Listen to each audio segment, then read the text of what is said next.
Life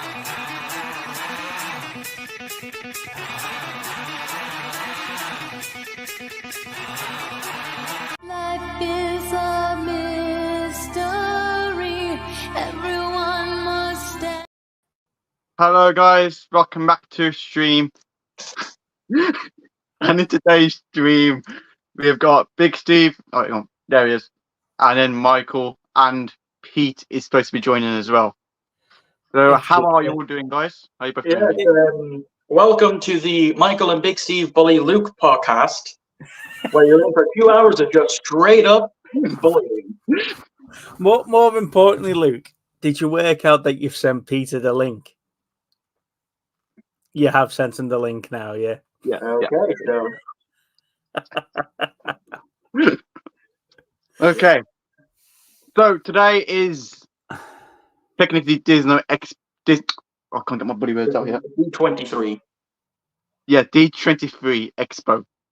Now I don't know anything about the movies because they haven't released anything yet. So From what I hear, we're going to learn more about Moana 2 and Toy Story 5. I've heard about Frozen.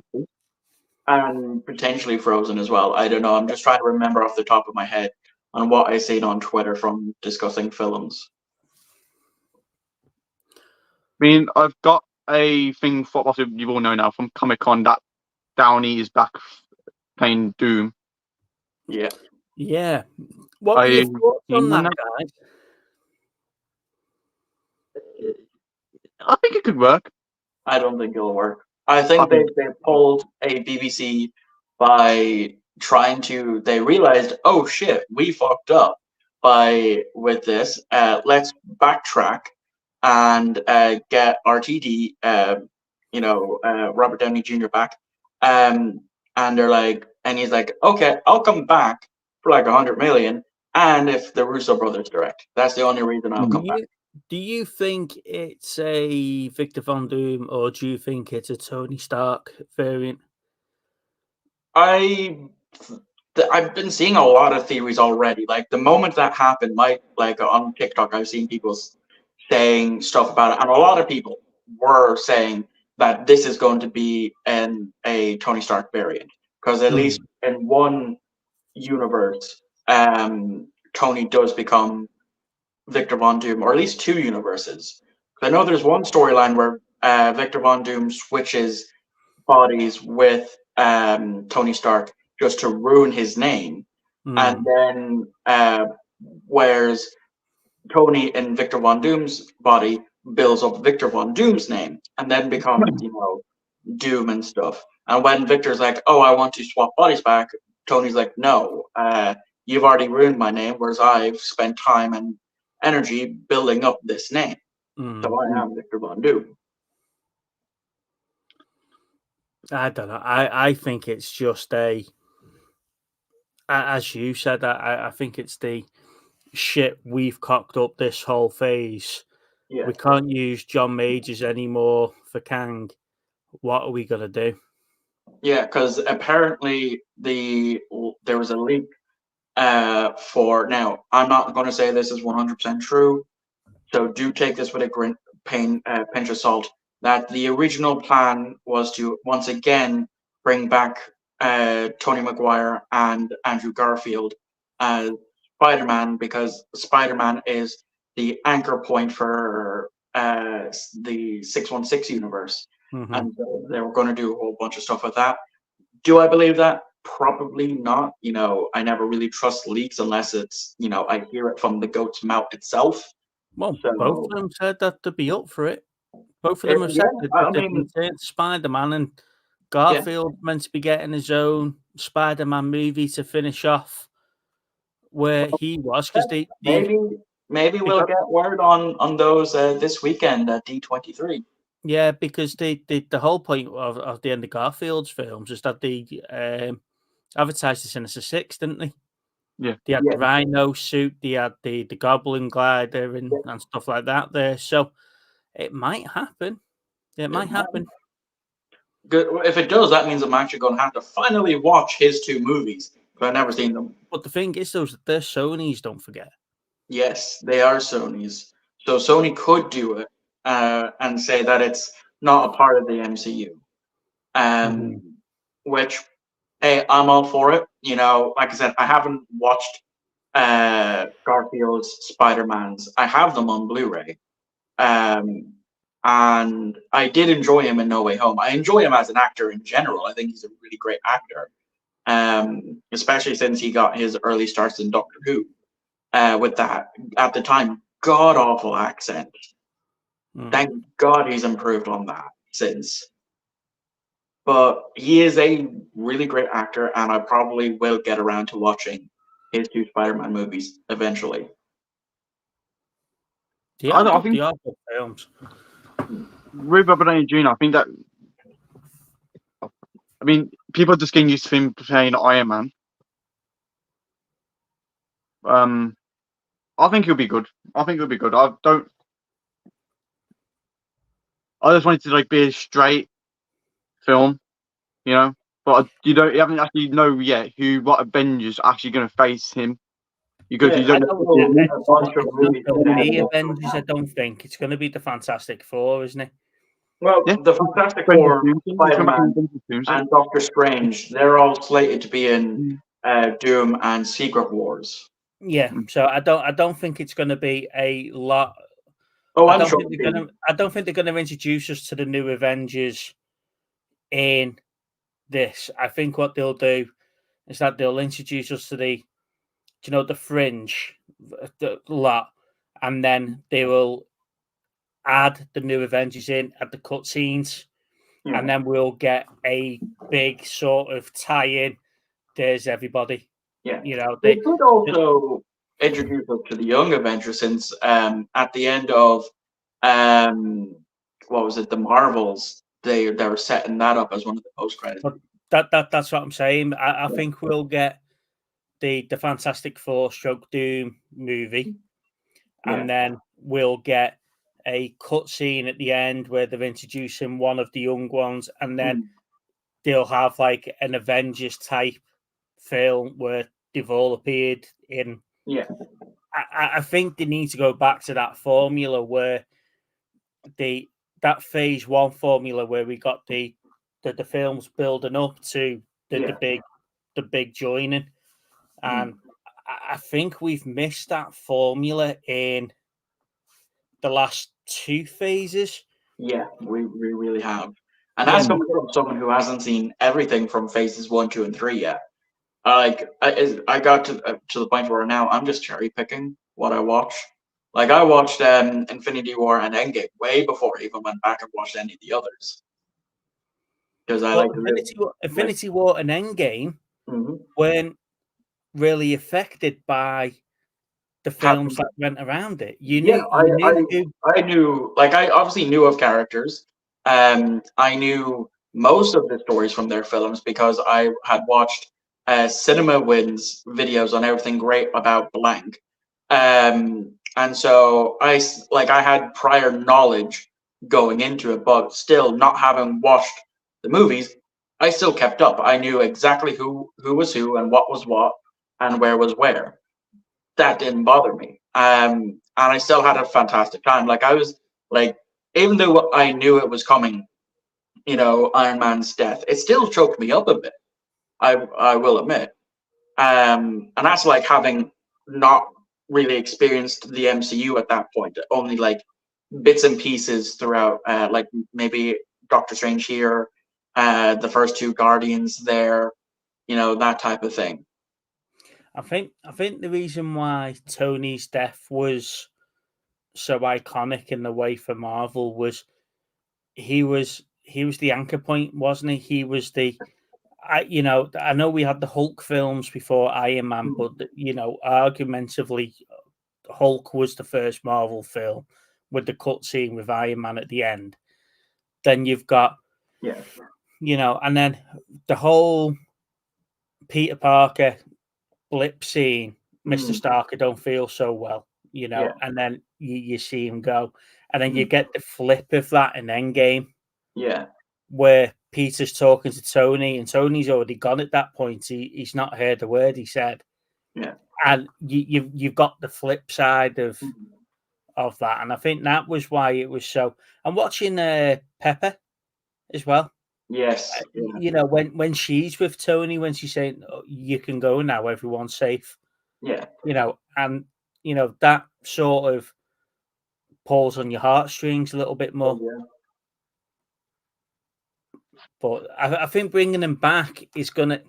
If they bring him back as Tony Stark, as Doom, I think Yeah. that's just gonna unravel what they've done. Yeah. But if this story interlinks with other stuff and people see him and then we refer to him as he looks like Tony, I think that they're on sticky ground with that as well, if you see what I mean. Yeah. We're all saying that Tom Cruise will be Iron Man in Secret Wars. Multiverse.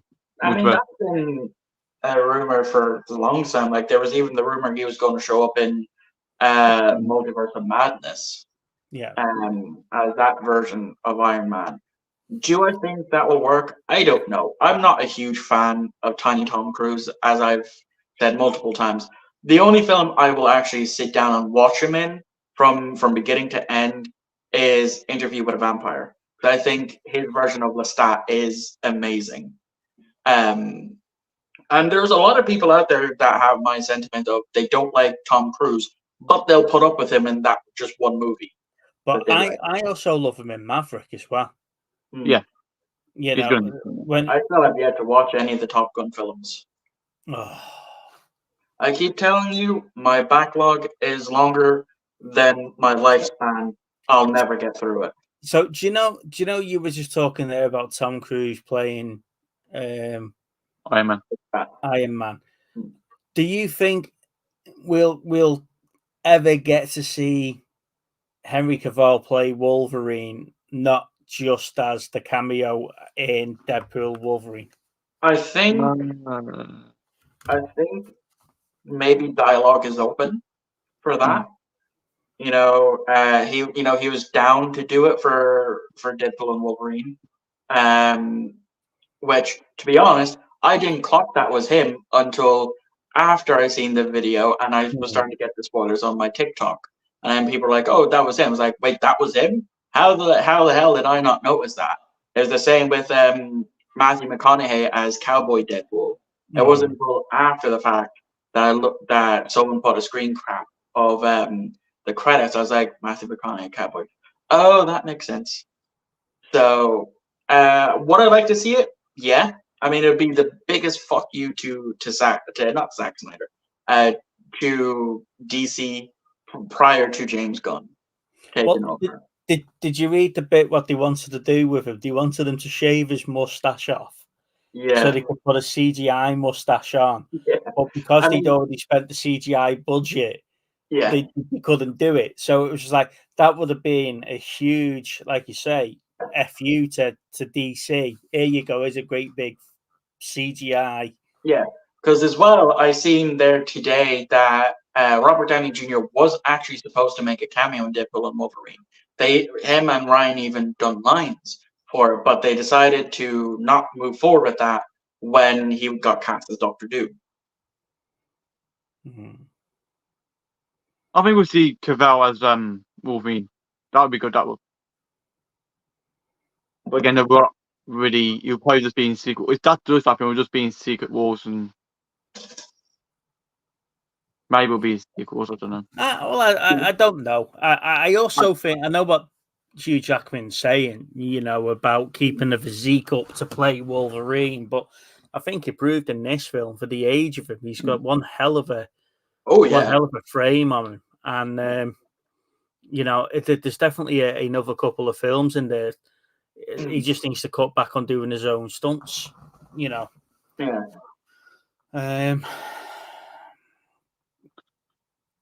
Yeah.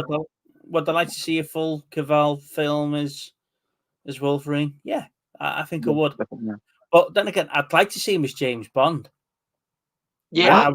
I would love to see him as a James Bond. You know, you're going to hate me again. I've only seen one James Bond film, and that was No Time to Die. Like, so you haven't So you've seen not even picked a before good that? one. Sorry. You've not even picked a good one. I went to watch it with my cousin because he wanted to see it. I enjoyed it. I actually enjoyed it. Though it was weird watching Freddie Mercury be a villain for once. Mm. No, sometimes it's perfect. I mean, He was said that good. he come back Then in it for again, like I like, haven't seen it since it came out in cinema. This is where I remembered that I'm about 20 years older than Michael and about 30 years older than Luke. I do plan to go back and go through all the different iterations of Bond. Like I have nearly all of Daniel Craig's run. I'm actually just missing No Time to Die. It's just a case of finding the time because I'm already hard at work on September's upload. I have 1, 2, 3, an audio recorded for 4. I still have quite a few more. I have a few more movies to watch and a whole season of a TV show. I haven't planned out October yet. That's going to be mainly horror themed. November is basically trilogy month 3.0, where I picked quite a few different trilogies like Back to the Future, the last 3 Star Wars movies I have to watch, and a few others, and then it's just December, and then that's mainly. I don't know if I'm going to do much Christmas style movies. I'll figure that out in November. See, I sort of agree what Dave is saying in the chat there. He doesn't think he'll see a full Cavill Wolverine film, but you know, Krasinski is fantastic.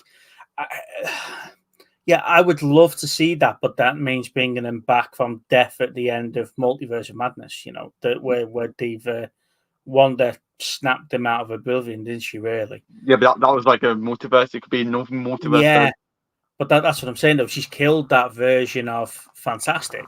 It would have been great to see him in this film, and I think that's why they went with Pascal is fantastic in the reboot, in this recent reboot.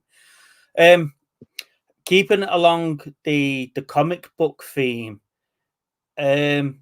I've watched the whole of season 3 of Umbrella Academy today, and the first and 5 episodes of season 4 today. I had to go back and watch season 3 so I could see what was going to happen for season 4, because Umbrella Academy is one of these things where there's been about 18 months between seasons, and if you sort of miss something, then you know I had to go back and watch it all again. So I am halfway through.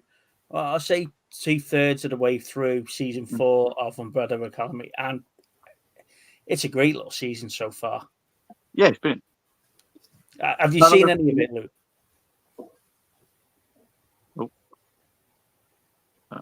Hey, Pete.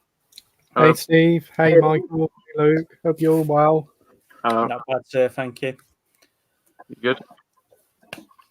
So, have you guys watched any season 4 of the Umbrella Academy yet? Haven't even watched season 1. I've seen half of the first season. It's pretty good, but I just never got around to watching the rest of it. But I've heard a lot of people say it's pretty good. Oh, it's awesome. The soundtrack to it is great. Mm-hmm. Yeah. I've only watched 3 episodes of season 4, so I won't spoil it for you, mate. It's only been released. you spoiled Cobra Kai for me on the first stream I did on my channel news. You spoiled Cobra Kai. Cobra Kai's crap, though, isn't it?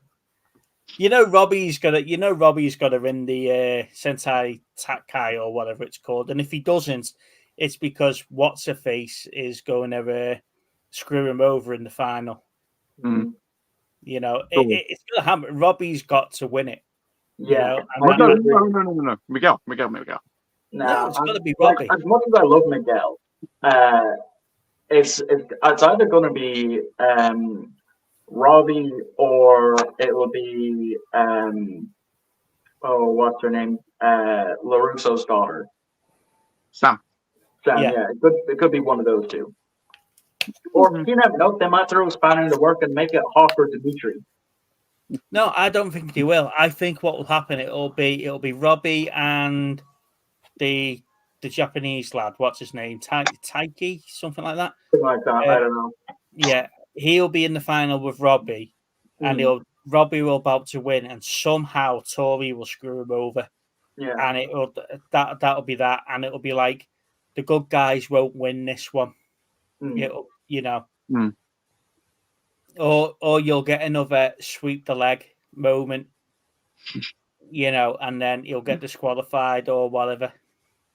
I mean, Steve, you say you don't like Cobra Kai. I don't, but Cobra Kai is one of those nostalgia throw up all over your face type of programs, and that's what I don't like. If it was solely the Karate Kid sort of what happens after that, that's great. But like you say, in every episode of every season so far, the kid that delivers the pizza in the first 5 minutes of the first Karate Kid film's in it for a season, and he's now some sort of whatever. They shoehorned Mike Barnes back in as a furniture store owner, and then this, bringing what's his face in? His name's gone off my mind now. The bloke from Karate Kid 2. Chosen. Eh? Chosen. Chosen. Bringing Chosen in. I thought, I was happy with that. I love the Karate Kid Part 2. It's probably my favorite movie. He's been one of the better characters in the last couple of seasons, but he's just randomly disappeared. But I think he's going to come back in for the final of this tournament, and like I say, something's going to happen where Robbie's going to lose it. But it's just been a big nostalgia throw up all over the place, and that's the bit I can't stand. For me, it's kind of a little different because prior to starting watching Cobra Kai, I'd only seen the first one plus the Jaden Smith one. So it got me to go back and watch Karate Kid Part 2, Part 3, and the next Karate Kid. So I wonder if they're actually going to bring her in at some point for this. Well, they were meant to be bringing Hilary Swank into this, weren't they, at some point, as being part 2, as in a character for maybe. But this is what I'm saying. No, it's a big. It's just a big nostalgia sort of throwback in your face. It basically beat you with the nostalgia stick. Yeah, no reason for it either. It's like the episode early in, I think, was it season 2, season 3, where they brought Elizabeth Shue back in, and between her and between Johnny and Daniel, they were talking and sitting down. You forget the fact she's boned both of them by that point. Basically, yeah. So when you think about it. So she's talking about, oh, you were a bad boy, you were this, but you also deserve what you were getting because you were being a bit of a bell end as well. Yeah. And it was, I don't know. It's like Stranger Things for me. I'm not really a big fan of Stranger Things, but I'm up to date with it and I've got to watch the end of it to see how it's finishing. But I've not really enjoyed it. I don't know. I like Stranger Things.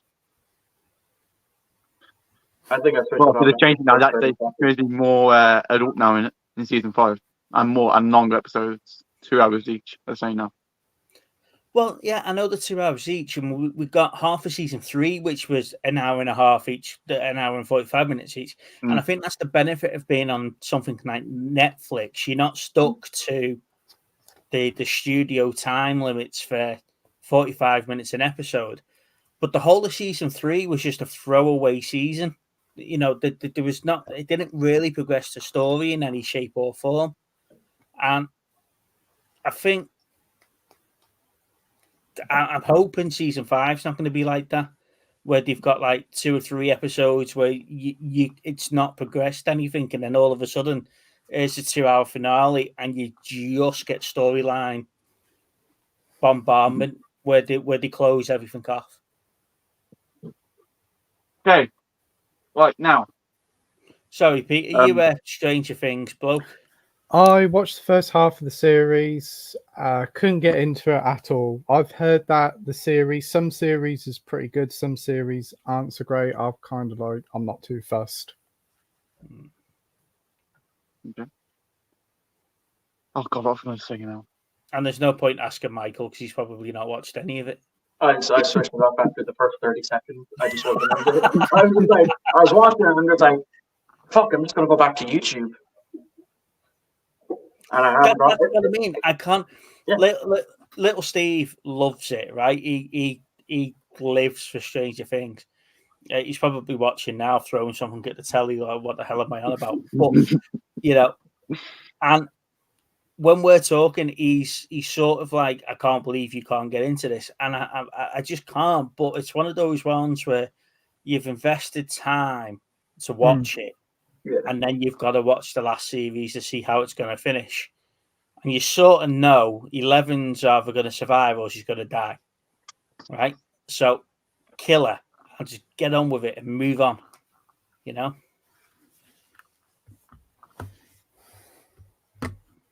Hello, Luke, Pete, Steve, and Michael. It's Mummy here, though. God damn it. Hello, Mummy.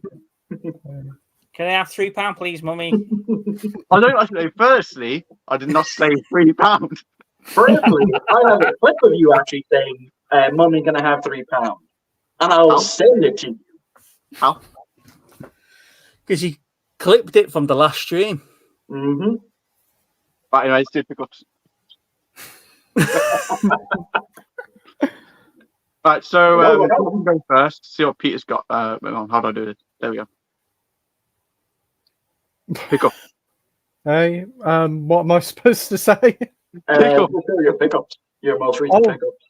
Yeah. Pickups. If you haven't put them away yet from when you posted your video earlier. Yeah, I've actually put them away, but there's a load of games there that I picked up from. The good thing I didn't put away the stuff that I got today. Oh, I did pick up something that I think both Steve and you will like, Michael. Star Trek Resurgence. Ooh, I haven't actually heard like much on that game. You know, it dropped, and then I heard nothing about it. I thought it was an online multiplayer game, so I didn't bother with it. And then Yeah, no, it's kind of like the Telltale games where you have multiple choices and the impact. It's made by the ex-developers of it, and as soon as I heard it was that, I thought I'll give it a shot. Yeah. It was about 10 quid from Amazon, so it wasn't too bad. Oh, damn, that's a. Well, I probably will get a copy of it whenever I upgrade to the new Xbox. You know, I'm still rocking with the original Xbox One. So I've been meaning to upgrade. I have to upgrade because of the new Gears of War game that's coming out soon. Okay, Michael next. Okay, so I have quite a few things to show off that I got. So I'll go in chronological order. And chronological order starts with this little guy. This is from a Fallout 76 blind bag, and this is the chase. It took 3 attempts to pull a 1 in 24 chance. So it's a glow-in-the-dark power armor T45, I believe. So what have you done with the other 21 figures?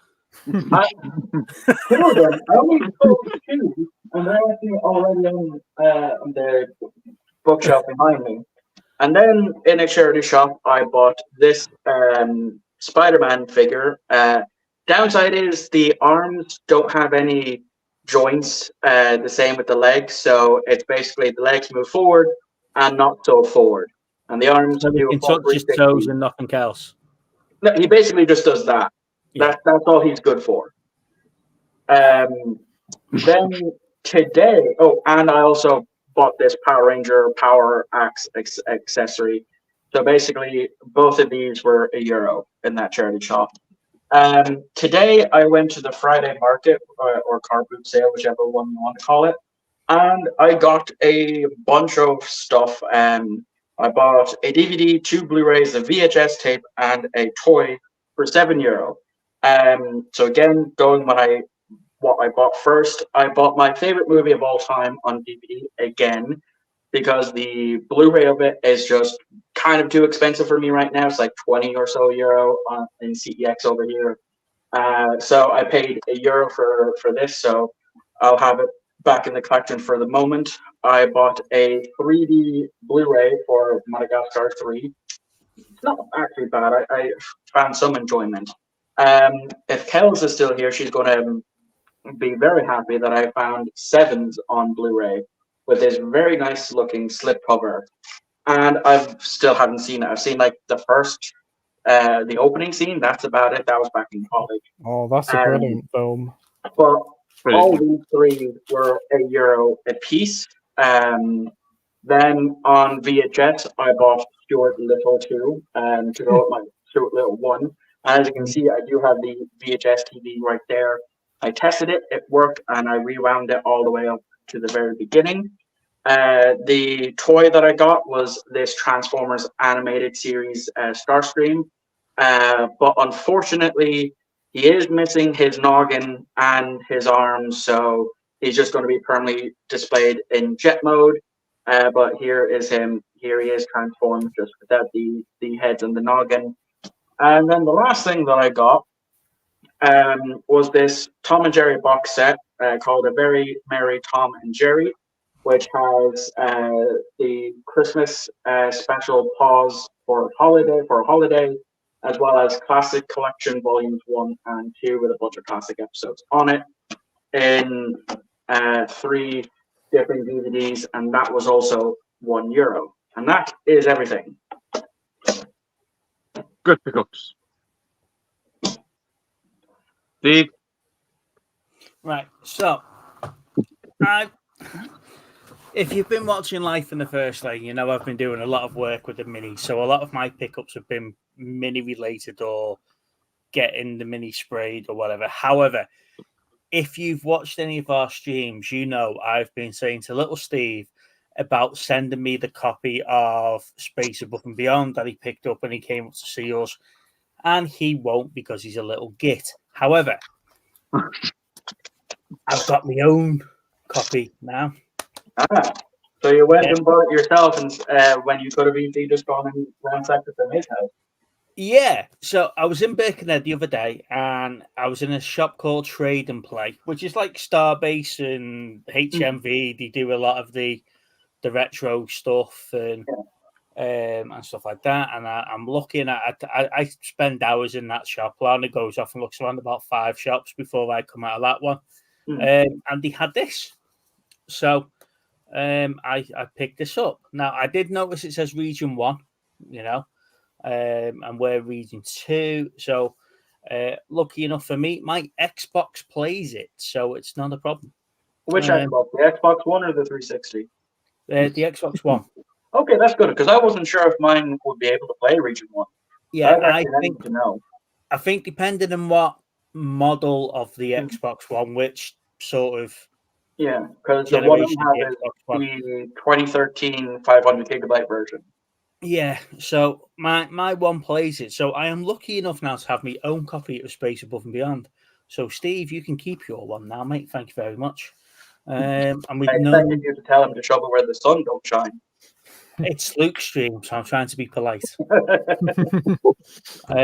However, wait until our stream and I'll tell him what I really think. Other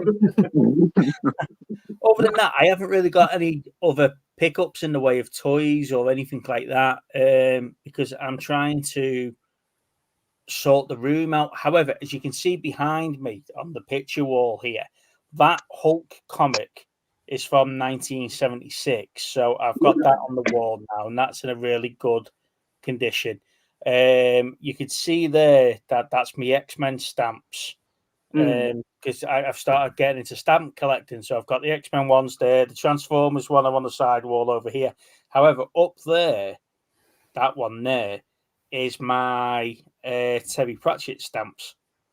So they've gone up. And I need to find space for the Warhammer stamps, and that comes with its own little collector's coin. But if you know anyone that wants any G.I. Joe pops, they'll be going soon. That lot up there, they'll be going soon. So, yeah. Let me know if you know anyone that wants any. I God damn, I can't get your freaking exit server out now. Oh. How do you do? I've just bought a I toy. know it's gone. The actual thing's gone. Can I have £2, please? And then I'll lose them all to the Oh, bin there we go. man. Right, there we go. This is the face I literally had to pull to look behind you there. Because I bought a new ring light as well this week because mine fucking crapped out on me. And like this was the stand that it came with, so it was pretty decent. But this one can erect very, very tall. But the main reason where is it? I had to is because the last one didn't even last a full year before it decided to go in death's doorstep. Like as you can see there, like where are you? That's the wires hanging loose on that end. It's literally just after coming out from the USB. And there is kitty marks all over it because whenever I let my kitten Oliver up, he likes to go chompy chompy on my shit. Well, if you can, as you can tell, I'm not sat in my normal corner, so I usually sit in that corner over there where all the toys are. And I had to move my work desk when I was setting up the room because when I was on video calls, my web camera focus. This is my work setup. So this is where I sit for work, and then I've got them up there. There's your Gears of War Lancer, Michael. Look, there you go. So fucking jealous. Don't let me in your house. I'll fucking nick that. I will. I'll just use it on you. Like, okay, I'm off on the merry way now. I've got a Lancer. Yeah, where's me Lancer gone off the wall? So I had to move when we were rearranging the room. I had to move my work desk because in the background where I was, I had all my toys and stuff around me. And I noticed when I was on a video conference or something like that, and we're trying to be all serious, people are pulling Michael's face like that, and they're having a good old nosy what was behind me instead of paying attention to what we were talking about. So. Oh my god, I forgot what I was going to say. You forgot your own pickups now, haven't you? Because you forgot your mum's pay for this week's ones as well. Like I said, Big C, I think it's time for the babby to go Betty buys. I've only got a few stuff. I got Eddie the Eagle. Nice. 20p from Cash Converter. And I got this, which I've already got on 4K, but I got it again on Blu-ray for some stupid reason. Oh, nice. You know, a lot of people don't like The Crimes of Grindelwald. I enjoyed it. I thought it was really, really good. Yeah, it's good. However, I'm not a Harry Potter fan, so I haven't seen the end of the original films, and I've not read any of the books or anything like that. But apparently, Fantastic Beasts is meant to be better than the Potter films. Is that right? Yes, definitely. Yeah. Some people say that. Some people say that the first one was great, but then Crimes of Grindelwald and Secrets of Dumbledore was trash. Which is, that person, it starts great and it goes downhill. I thought it was bad with Grindelwald. It gets even worse with the other one. I didn't mind. Like I said, I don't mind Crimes of Grindelwald. However, upon reflection, having only seen Secrets of Dumbledore once and probably only once, there are parts that I enjoyed. I just did not like Mads Mikkelsen as Grindelwald. I think they should have kept Johnny Depp. I also picked up the Angry Birds movie, which I've already got. I just stuck to the collection. I've already got it. Good They're film. they're doing a third one, I think. Yeah, Yeah, no, they yeah, are. yeah. Yeah. I haven't watched any of them. I got Luther. I have no idea what season it is. It doesn't say. And then a Harley Quinn figure. Mm. And Carnage one. And that's it. Thank God. Right. So is your Carnage that you've picked up Yes. same articulation as Michael's Spider-Man? Does he just bend and touch his toes and that's it? No, we can do the splits. You do Mine can't do that. If Oh, I do that, thank- I'll pull his legs off. Ow! Have you just chopped your fingers in his neck in his knackers? No, it was his arm.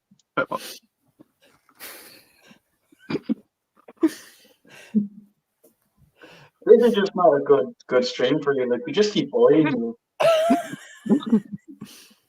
I've got no people watching, so I don't know why I got no people watching. Come on. Oh God. By my fault, to be honest. Oh. So come on then, Luke. It's your stream. What do you want to talk about? Have you heard of making Jumanji 3? No. I haven't heard about that one yet. Dwayne Johnson's confirmed it. Oh, I'm not a big fan of the new Jumanji movies. I think they could have just done the one and done remake and move on. I think they were struggling for ideas, so they swapped characters for the second one. Didn't they? They swapped playable characters over. I think that whole sort of like genre of film is sort of done now. Yeah. You know, there's not much. You can't do anything original with it, can you? No. It's quite limited.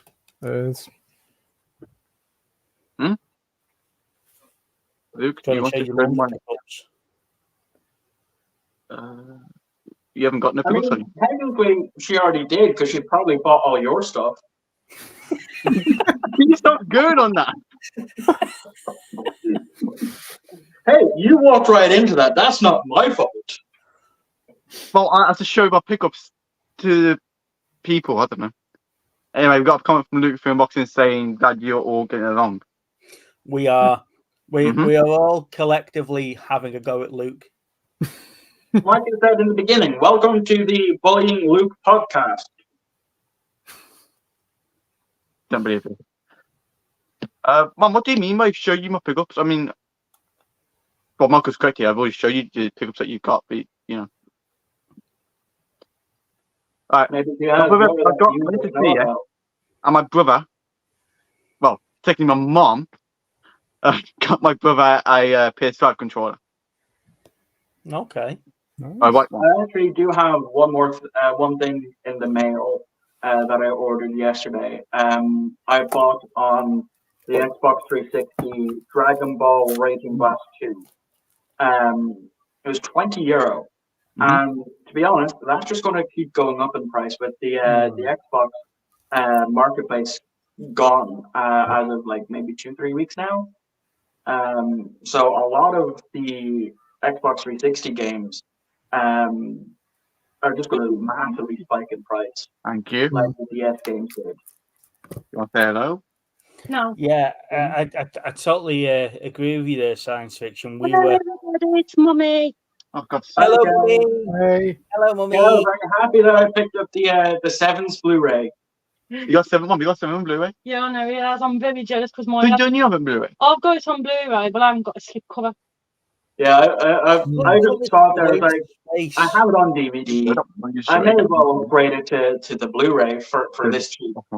Yeah, it's a good film. You should watch it. Oh. It's really good. Get the dog. Get the dog. I'll show the I've dog. seen the opening scene when I was in film college. Team, everyone. Bye. Hi, Stop. mummy. I'm on stream. I just do my hair. Right? It could be worse, Luke. She could have given you a kiss. Oh, if she does, I'm so coming back to clip that. She I could will, Come on, I Kel, will give go her a grab my kiss- give her a kiss telephone goodbye, right Kel, this come on. second and clip it right now if she does that. So I just want to address science fiction's comment there that he feels cheated. He never got a season 2 of Space and Beyond.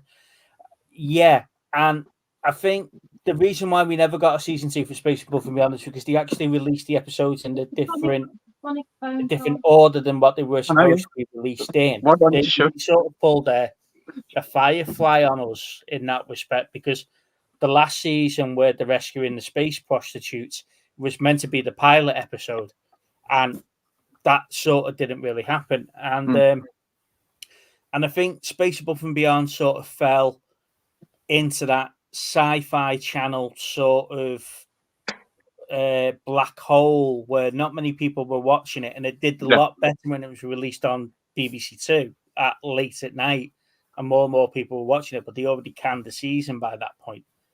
And yeah, it's a great series. If you haven't watched Space Above and Beyond, go and watch it. And if you go, last year I think I did a review of the series on Movie Chat Stroke Real and Retro. So yeah, I like I said, it's that type of it was that type of sci-fi. It was Red Dwarf followed by Space Above and Beyond, and that was your Friday nights. The hell is this? Like, I know Shout Factory or Shout Select or whatever the fuck they want to be calling themselves nowadays. They're actually live streaming a bunch of TV shows that they have the rights to currently on YouTube, like all the episodes. Like I've seen Farscape on that, which is it's a series I know I need to check out. I think they're even doing Babylon 5. I'm not 100% sure, but they are doing Space 1999 or something like that. That's a great series. I checked it out, like watched a few seconds of it. And I'm like, oh, okay, now we need to go watch this at some point. Yeah, Because it's interesting. Like I think it's set in the 60s. It was made in the 60s. It was made by Jerry Anderson, who did the Thunderbirds. He also did another That series explains called... why I'm going to like it, because I grew up on the Thunderbirds. Like I even have footage of me Christmas 2000 or 2001, getting the re-release of Tracy's Island. Yeah, the Jerry Anderson stuff, the Thunderbird, Stingray, Fireball, Captain Scarlet, the Joe 90, some of those things were absolutely brilliant. And like I say, Space 1999 was one of them. And you know, would you like to see that type? I know we've had remakes of Captain Scarlet and the Thunderbirds, and we've got all this like modern technology versions of those cartoons. Would you like to see the return of that puppet stroke stop motion type of show that we had there? Because like you say, even now when you're watching something like Postman Pat or Thomas the Tank, it's not the same as what it was when we were kids, because it's all modernized. And I definitely would. I definitely would, because that's one thing that I love when films do, is when they just go back to using practical effects rather than relying heavily on CG. Like if a movie has like a bunch of practical effects and mix in with CG, that will get me more interested in it than a full CG fest film. But yeah, I mean, like I grew up on the reruns of Thunderbirds as a kid. That's what got me into it, and I even remember going to see the Jonathan Frakes directed Thunderbirds movie, which I haven't seen since I was a kid, but I do remember loving it.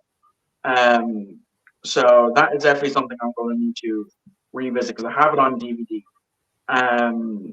But yeah, I definitely think they should, because some, like you said, Postman Pat, Fireman Sam, Bob the Builder, and Thomas just looked horrendous.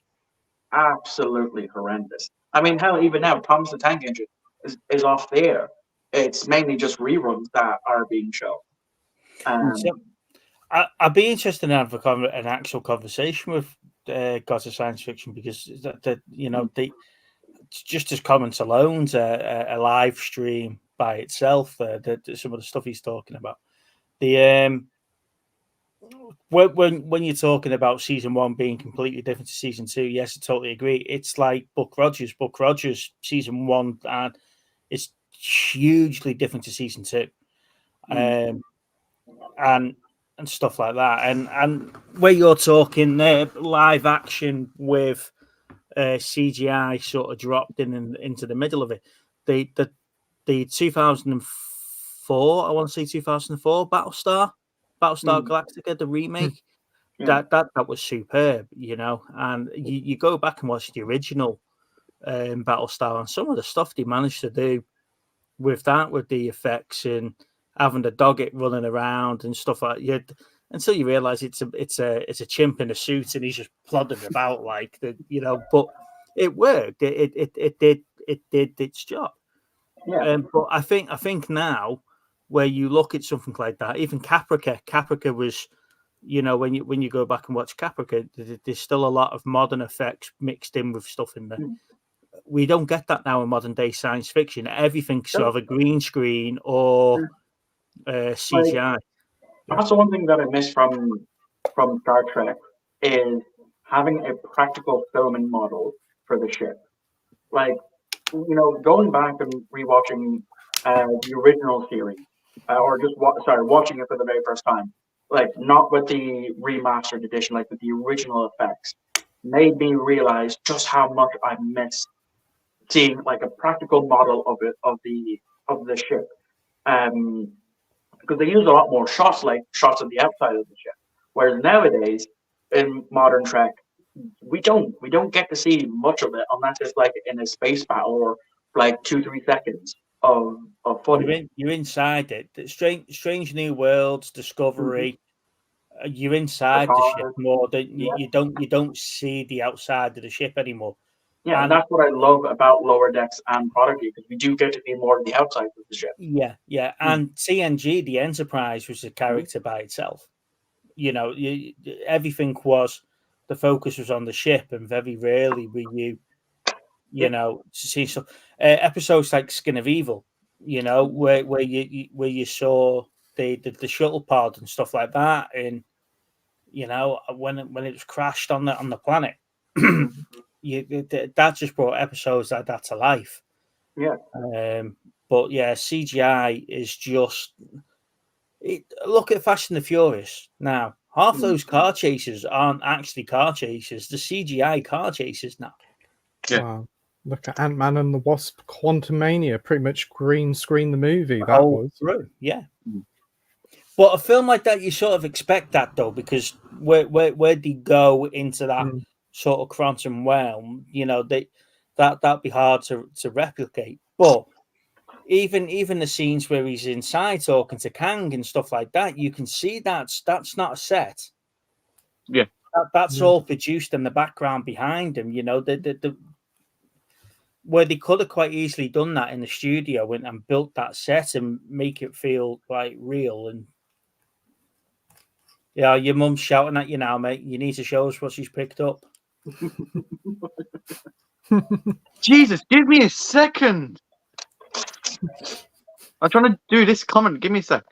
Let's just have Kels on. Tell Kels to come back up, take her stuff down, send her the link, have her come on, and have her show off her stuff. No. Because at this rate, you're just not going to. Luke says, what is your favorite Marvel movie? The only question I can think of at the moment.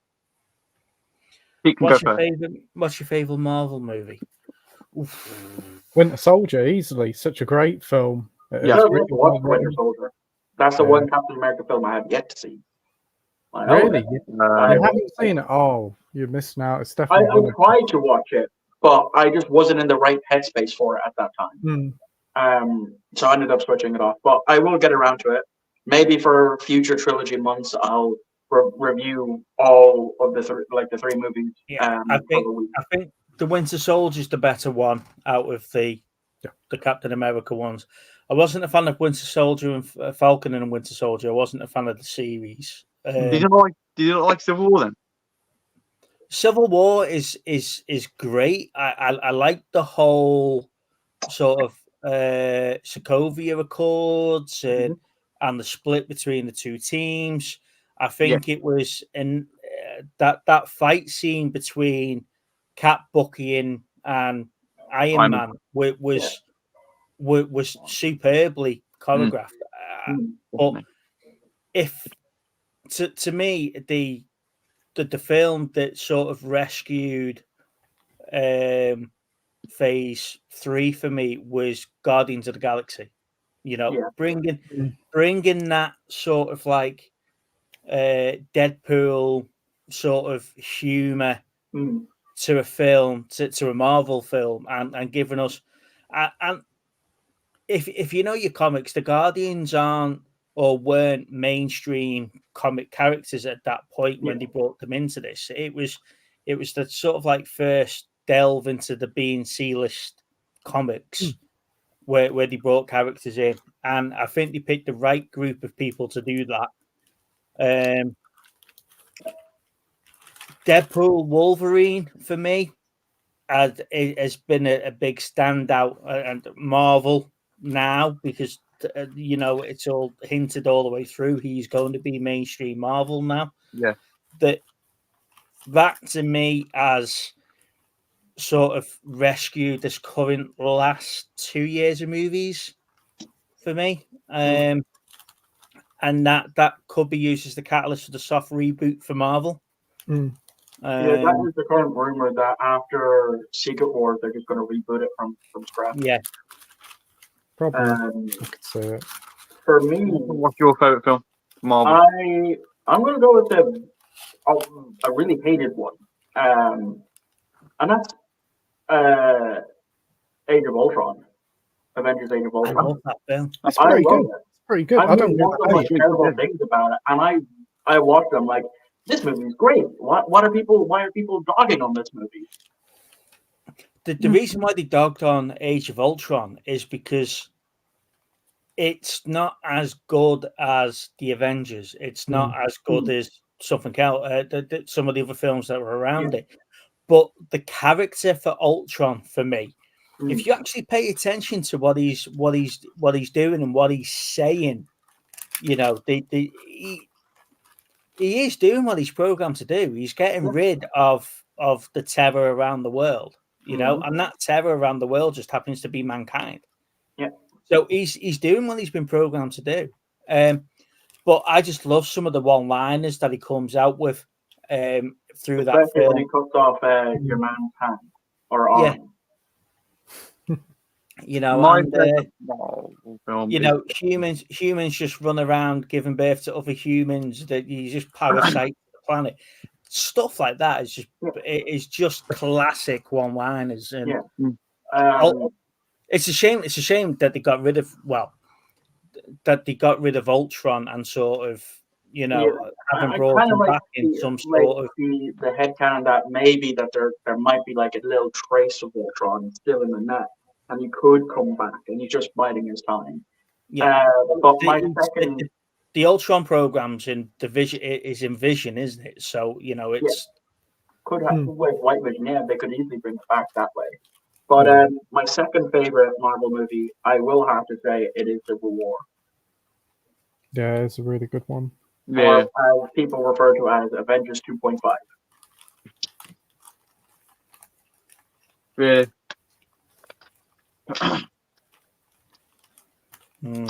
But again, though, in Civil War was the first real nod to Thunderbolts. And that and stuff like that. So that's where we're getting that from. Are you looking forward to Thunderbolts and Harrison Ford playing Red Hulk? I am looking forward to Captain America 4 and Thunderbolts. Like from watching the trailer for Captain America 4, it looks really, really good. What I would like for Sam to keep the new suit that he got in Falcon and the Winter Soldier, absolutely.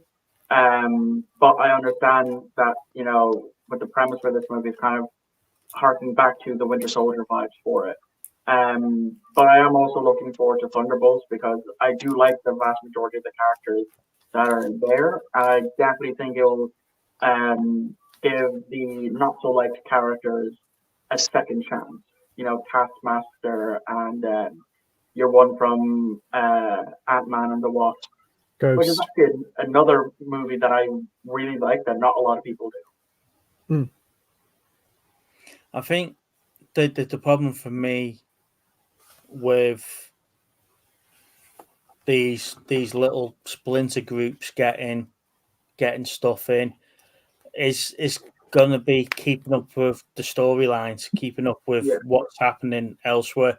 The whole Falcon, the Winter Soldier and Falcon series, or Falcon and the Winter Soldier, I can't remember which way it was we've lost contact now with the World Smashers or whatever they were called, the bad guys there, the group that are developing the serum. We've lost contact with that now because they've moved away from that. And to me, that's where they could have brought it back to Earth instead of having all this futuristic and not futuristic, science fiction type of and mystic type of films with like Ms. Marvel and stuff like that. They could have brought it back to Earth and, you know, the effects after the blip, you know, but just continue that. Yeah, it is a massive shame that a lot of these characters that, you know, do make multiple reappearances. Oh, Luke's gone. I just noticed that. That make multiple appearances in the comics get murked off like in that film, and they could have easily just come back at like a different point. I definitely think that like they have glossed over the after effects of the blip and trying to reallocate people. It was great. I enjoyed Falcon and the Winter Soldier, but they definitely did like really gloss over it. They could have gotten at least either another season out of it or an entirely new show dedicated to it. Yeah. They tried. They did it in Falcon and the Winter Soldier, and they did it in Ant-Man and the Wasp, which the effects of the blip with people coming back, etc. But like you say, it was sort of just glossed over the fact, well, these people are now back. Yeah. Well, the Galactus. Now, they are talking about Galactus doing what they did with Parallax from Green Lantern, where he is just a big planet or he is a big cloud. Yeah, because the whole trailer got leaked, like a full HD version of it. Like I've seen it on TikTok. It looks really, really good. Like I'm not gonna lie, because like I grew up on, you know, watching the Sam Raimi Spider-Man trilogy, the Fantastic Four 2 films, X-Men, and what else was it? Ghost Rider. Like those were my movies that I grew up on, as well as Blade. But I always keep forgetting he's Marvel. You know, every time he shows up, I'm like, oh yeah, that's a thing. That's a thing that happens. That means vampires are still roaming around. So that's interesting. Hopefully the new Blade film isn't stuck in development hell for too long. Oh, it's been delayed again, hasn't it? Yeah, because there's no official date for it now. Yeah. We do have don't know if they just can Blade, which is can it, and start again. Bring Wesley Snipes back. You know, as Blade. I thought one Blade. Yeah, no, there's been two. There's been Sticky Fingers from the TV series. That was quite good. I remember that. I think the problem with Blade is that you know, Ghost Rider. Yeah, now that you know the other Marvel TV shows are like officially part of the canon, that means we already have our Ghost Rider. So it's just a case of bringing that actor back if he so chooses to come back. Nick Cage didn't want to come back. Apparently, Ryan Reynolds contacted him and tried to get him in, and he just refused. I think like the Flash didn't help. Yeah, like he didn't. Because this is what I told him to do, and he's actually listening. So, good job. They couldn't bring. They couldn't bring back the flames for Nick Cage's Ghost Rider. That's why he didn't want to come back. It was, if he couldn't flame as the rider himself, he wasn't going to come back as the character. But the guy from Agents of S.H.I.E.L.D. who was Ghost Rider, he's interested in being Ghost Rider because there was supposed to be a series on the back of Agents of S.H.I.E.L.D. that never happened. Where he was meant to be going off to wreak vengeance for the people on that on that series, and that'd be quite cool to see a modern day Ghost Rider series. But in the way the Blade series and the Blade film for me now, can it? The actors too hit and miss. The directors obviously don't want to do it. The writers don't want to do it. They keep pushing it back. You know, bring back Snipes. Let us have an old man Blade like we got Logan and give him the send off that he needed to be sent, that he needs, and give us that. Hi, Cal. Yay! Are you sick of asking Luke to show you your pickup, so you're coming to do it yourself? Yeah, even though I buy him all his stuff. Okay, well, every time I keep trying to do You it. should just cut his allowance and just not buy him anything. Luke, it's only because my pickups are better than yours, Luke. No, it's not. You pay for me, listen. Oh, but Speed. Ooh. Oh, what a great film. I've only got them on 4K because I've got them on Blu-ray. My Blu-ray discs are scratched, so... Yeah, you can give me the Blu-rays. Considering I've not got a 4K player, Cal, you just said I've only got them on 4K. We haven't got 4K there. PS5. And I've got The Fugitive. What a film. And I got Enter the Dragon. And Great film. Love it. The when you're talking The Fugitive there, US Marshals has just come on Netflix, hasn't it? Yeah, US Marshals is good as well. Yeah. And I brought a Jason Funko Pop. Nice. And I got... I don't like this, though. A Sonic Charger. I thought it was a Sonic Funko Pop, but it's not. It's a Sonic charge, like wireless charger thing, yeah. Oh, that's cool. Yeah, I'll use that. Thank you. You can get the Indiana Jones ones and the Jaws ones, can't you? Yeah, I didn't like it. I just thought that one was like a Funko, but it wasn't. No, it's a phone holder, so your phone looks like Sonic. By the gods of science fiction said he wants a Luke Cage and Iron Fist series. See, Luke Cage, I really enjoyed the Netflix Luke Cage. They're making a new Iron Fist anyway, aren't they? Iron Fist went down. Iron Fist went downhill when they brought the Defenders out because it sort of just watered down the character. I didn't actually mind Defenders. I think the only problem with Defenders though is that there was this. Luke, you watched 2 episodes of it. No, did I watch it all? No, you didn't. We watched 2 episodes and then we turned it off. Yeah, but you said you watched 2 episodes. I watched No, all day. we all watched 2 episodes and we turned it off, and you said that was rubbish. Yeah, exactly. This is why you should never live stream with your mum, Luke. Yeah. Or because we just why was it send the link? Michael's this. Technically, it's Michael's fault. Because you weren't showing her pickups. See? Do you want to see? You wanted to see my pickups? Yeah. She would have just booted you out and out of the way and sat where you're sat and done it anyway. So, how much have you spent on them this week, then, Kel? Oh, Don't say it, man. Don't say it. I'd say about £4 this week, really. Because he's only been going to the charity shops. We haven't been to the car boot for a bit. Otherwise, it would have cost me more, wouldn't it, Luke? Yep. I think there's always tomorrow and Sunday to go to the car boot. You need to go and get yourself a little job, Luke, a little paper round or something like that. Excuse me, I'll go to college these days. I mean, I've been to college about 10 weeks now, but never mind. How are you, Pete? Are you all right? Yeah, I'm doing well, thanks. Hope you're doing well. Great to finally meet you. Yeah, good to meet you too, yeah. Good to have you on, Pete. Good to have you on. Oh, thanks ever so much for the invite, Luke. No problem. Anytime. Just in future, say no. I think I might be starting to do that. Well, I don't think I'll be invited back on with the amount of bullying I've been doing this stream. Oh. I'm surprised I got sent the link as well, to be honest. I'm surprised he's let me on, to be fair. Well, it was Michael. Michael said he wanted to see the freaking pickups, so I had no choice then.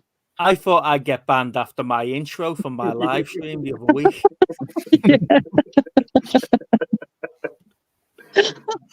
Oh, that was so funny, that was.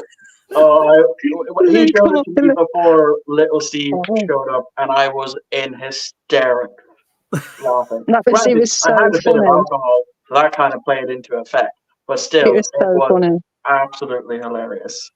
I did what like did that. you do? I did like that stream though, because it was a tough week that week, wasn't it, Luke? Because like my partner was in hospital, so that was a laugh we needed. But Luke, at first, Luke was like, "Mom, I'm gonna lose all my subscribers now."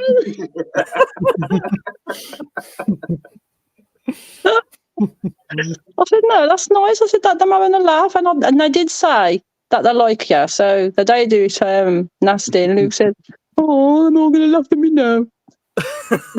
You're not coming on none of my streams no more, Mum." Hang on, you just added some things I didn't even say. No, I did not. That's what you said. Mm-mm-mm. You was a little titty baby. I had to go and buy him a packet of crisps and a bottle of pop from the shop just to cheer him up. Michael, clip this and I'll put this at the intro for me next one. Yeah. I will 100% clip this. Don't you worry. There we go. Right. That's it. I've had enough.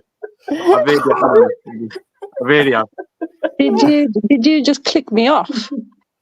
Oh, there goes your pocket money. No, This it week. was a random thing. It just kicks off random guesses and if they're talking too much. That was disgusting behaviour. That was, Luke. You did it similar in your stream. I haven't made a stream. I've only done 2 videos and then I quit. I was getting a lot of abuse in the chat, so I thought, no, I could be doing with abuse and that. So, do you know, on that point, and we were talking to Luke the other week about him answering questions and deleting comments and stuff like that. First of all, we get people that jump in our stream, and you see some of the comments that are yeah, I made know. towards some of our long-time supporters. So I don't condone people that do that, and especially if they haven't got the guts to come on stream No, and talk. They're just doing it in the chat. yeah, I wouldn't let that put you off doing videos, doing live streams, doing whatever, because you do it for your enjoyment. You know, you Little Steve's the same. Little Steve's quite, and he'll tell you because of his autism, he's quite socially awkward, and you know when he can do people, and YouTube's really given him that sort of avenue to get out and talk to people about the stuff that he wants to do. yeah. And I would always say, and you know, his confidence has come on great when he's around us now. You know, his confidence is brilliant, considering that we live like 2 hours away from him and whatever else. When we see him like 2 or 3 times a year in person, you know, it's just like we've always known him. I wouldn't let anyone that hasn't got the guts to do it themselves put you off coming on stream. And I'll tell, as I said to you, Luke, don't delete your comments either, because it's not looking bad on you. It's just their view of whatever you've said or whatever you've done. And, you know, and if they want to be, pardon the language, if they want to be bellends about it, they're going to be bellends either way, aren't they? So I do miss when your Wednesday night live streams, like, because I've been there like for a long time before at the beginning of this year. It's like, oh, I wonder when Pete's going to be live again. I might hop in chat for a bit.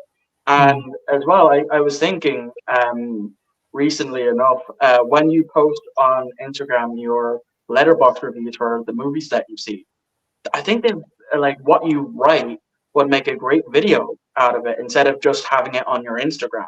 Because if you do it on Instagram, you're not really having that much of an audience see it or interacting with it. Whereas if you do it as a review, you know, repeat word for word what you just said there in your letterbox review, I think it could do well, and you could start having more discussions about that. That's a good idea. I've only stopped mine because when Luke was getting trolled, and it got really bad to the point where,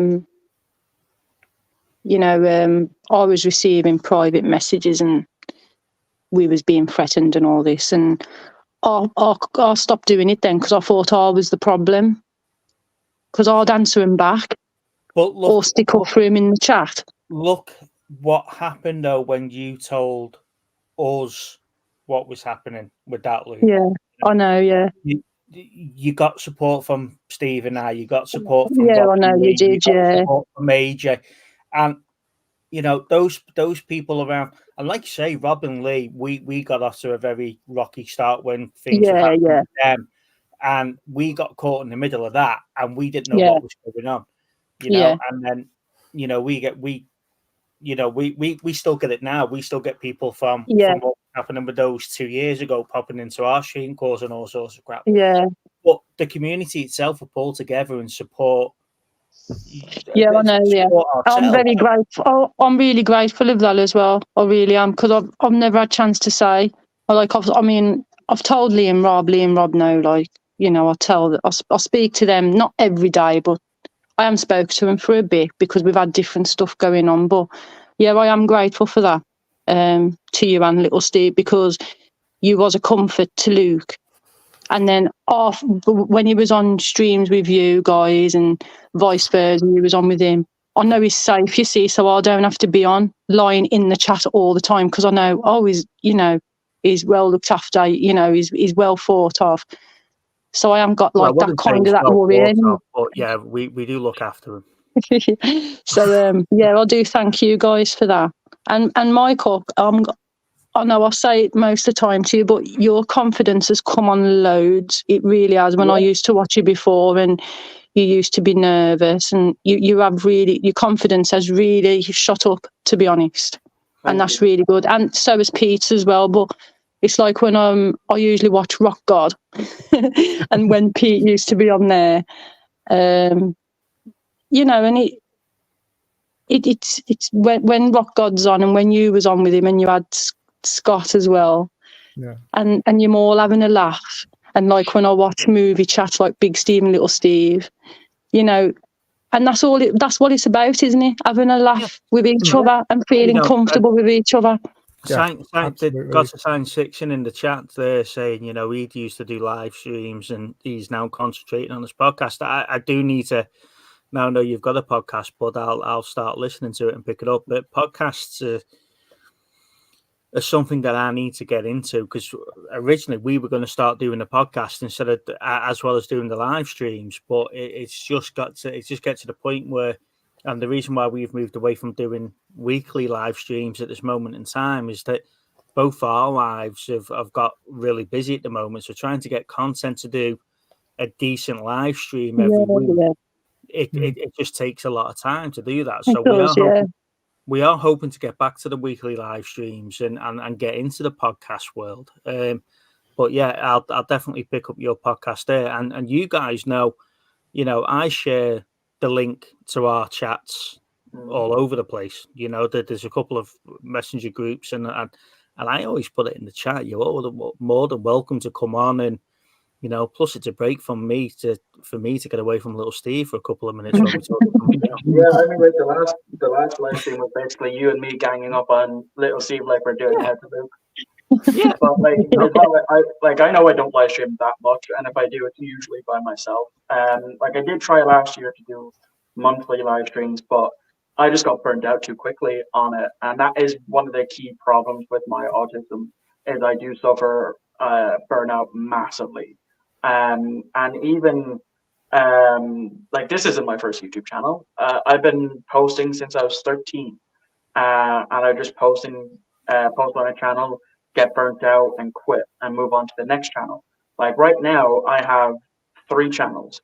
I have the Michael's Movie Corner channel. I have my vlog channel, which I've been on and off posting for the past 4 years, and my Yu-Gi-Oh YouTube channel, which again I've been posting on and off for the past 4 years. It just depends on your shorts. The shorts that you're doing now are taking off for you. People are looking for you for your short content. Oh, don't get me started on those shorts. Like I said, that Star Trek short that I posted from Trials and Tribulations, I literally had to turn off the comments because the amount of horn dogs I was getting in the comments about the waitress. There's 3 types of comments I was getting. Comments about the episode, talking about the whole Klingon TOS change. I was getting comments of people thinking, "Oh, I thought this was an SNL skit at first." And then there was the horn dogs. Like I would remove them. I would just be like, okay, delete, and then every day or so I'd check my my held for review comments, and I'd just like read it, and I'm like, yep, that's definitely not going to be allowed. And it just got so much, like it's like over 600,000 views. I've gained like over 400 subscribers from it, which I'm happy for. Don't get me wrong, but I just got sick and tired of dealing with the horn See, dog. I used to stress over our subscribers. We're currently 544, 543. We fluctuate. We gain some, we lose some, and I used to stress out over that because I was like, everyone wants to get to that 1,000 sub mark as quick as you can. Everyone wants to get to that, and then that was adding stress to me because I was like, is our content good enough? Are we getting people to watch us and return to the channel and stuff? And then you know, I'm looking at people like Retro Girls UK. When Lisa and Michelle first started, we had them on our stream when they only had like 100 subs. Now they're into the 1600s or whatever they're on, and we haven't really moved from where we were from that point. And I got myself hung up on that, and you know, and again, I was looking at the comments, I was looking at the analysis, and then I just, do you know what? As long as we enjoy what we're doing, you know, that's it. That's the main thing. Like, That's the main thing. That's another thing that I was like been super stressing myself out lately is views and watch time hours. Like at the beginning of this year, like I'm not monetized. Like the most watch time hours I've had was like 1,000, and I just keep seeing it go down and down and down. And the views at some points, like for me, I see a video doing well when it gets to 20 views in the first day or two. That to me is a good video. But when I was starting to see that it was like struggling to get that far, I was like at one point, I was even considering splitting the channel into two, like just have 4 movie reviews on this channel, have a completely new separate channel that was going to be for TV show reviews, like just so that way I have the one place for people to go that want to watch the movie reviews, the other place for the TV show reviews. I was going to re-upload all my old TV show reviews, and as well as working on other ones. And I did message Luke about this a while ago, thinking about it. But then I just put out a poll to see what people wanted, and in large part they just told me to stick what I'm doing. See, I tried doing that, asking people what content they wanted to see, and the response that we were getting back was they just wanted to see us. You know, and this is why we split the two. This is why we split 2 channels. You can see under my tag there it says Real and Retro, which is the new name for Movie Chats. We've rebranded, and you know, we're both working hard at the moment, and we're hoping to get some content out on that channel. But as you can see from Life in the First Lane, which is our other channel, you can see why I can't do content for Real and Retro at the moment. Is because we've got all the car shows, we've got the holidays, and you know, and everything that's going on with the cars in the way of modifying and updating them, and especially Teddy's going in for paint in September. So getting him prepped ready for that has been a big haul. But I personally would like to get back into doing the Real and Retro stuff, because that's the bit that I really enjoy talking about, the sci-fi and the movies and stuff like that. But yeah, the Gods of Science Fiction there was saying, you know, it took him several years to get to 10,000 subs. Do us a favor, plug me on one of your videos or podcasts and then get me some subs. And the other thing is, he used to stress over is the subs to his channel as well at the start. And I think once you get over that initial, why aren't we growing? Yeah. You know, and some people don't grow. You know, they can have thousands of videos on the channel and still be under 1,000 subs. Yeah. You know, it's like my 2 other channels. Like I like take joking. my blog channel for example. I post either standalone vlogs, or I'll do what I'm doing right now, which is called In the Past Week, where I vlog for an entire week, edit it all together, upload it. And that channel, like I said, has been going on since 2020. It's at 51 subscribers, and the max amount of views, the most popular video I ever got, was 49 views. And as for the Yu-Gi-Oh channel, the main reason why I stopped posting on that was when I got out of Yu-Gi-Oh and the views tanked like massively. Like I'd be working on like ages scripting a video, recording, editing, and post it, and for it to get like 1 or 2 views, that destroyed me. So that destroyed my fun. And I came back at the beginning of this year, then I stopped for another couple of months. And if it wasn't for the fact that one of my childhood friends reached out to me and said, "Hey, look, this card shop that we have here, they're going to start doing Yu-Gi-Oh locals for the very first time. Are you interested?" I was like, "Yeah, kind of. I've never been to locals." And so that's what got me to start filming content again. Like I've been doing this mini series called Road to Local, and that has done arguably better than any of the videos that I've posted outside of Deck Profiles. Like episode 1 is at like nearly 200 views, and that was posted a week ago. Episode 2 is about around the 130 to 150 mark, and that was only posted Monday. So, and it's getting me to enjoy making content for that channel again. And if it wasn't for the fact that I got the login for the vlog channel, I probably would only do the Cinevlogs. But once I got the email address for that one, again, that's what got me started back vlogging on that channel again. And I'm just enjoying it. See, yeah, he's right in what he's saying there. You know, his channel's got 10,000 subs. Chris Hayden, Cookie and Hayden's, we refer to him all the time, Car Boot Chris. You know, he's one of our good friends. He's the reason why Movie Chat, Stroke Real and Retro exists, because during lockdown we were on his channel every fortnight talking movies and whatever, because it was our way of socializing during lockdown, and that's how our channel started. He's got thousands of subscribers, and we're back into on his channel in his chats and whatever else. Yeah, it will be good for us to get back onto making content. And but what you're saying there about the views on your video, you know, we don't get that many views when we put pre-recorded stuff out. Yeah. You know, but it's the enjoyment of me actually talking about what I like, the editing of what I like, and me putting good content out on there. At some point, someone's going to come across it, and you know, and talk to me about it. And we've got a couple of good friends of the channel off the back of videos that we've done on obscure things that we like to watch. You know, and you know, and it'll get there.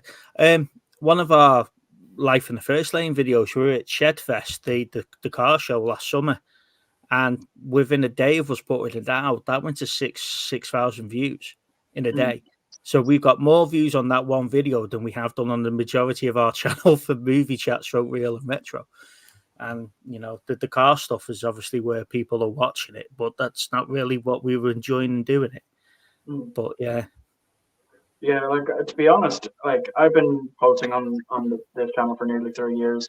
It was called something else that I stopped posting on, and I fully expected to get burnt out of posting within the first year, but it wasn't until like I just randomly looked up Blu-ray pickups, and that's when I stumbled across AJ's video, and I commented on it, and then through watching some of his videos, eventually he saw that and commenting, he saw that I had a channel, and that's how that started.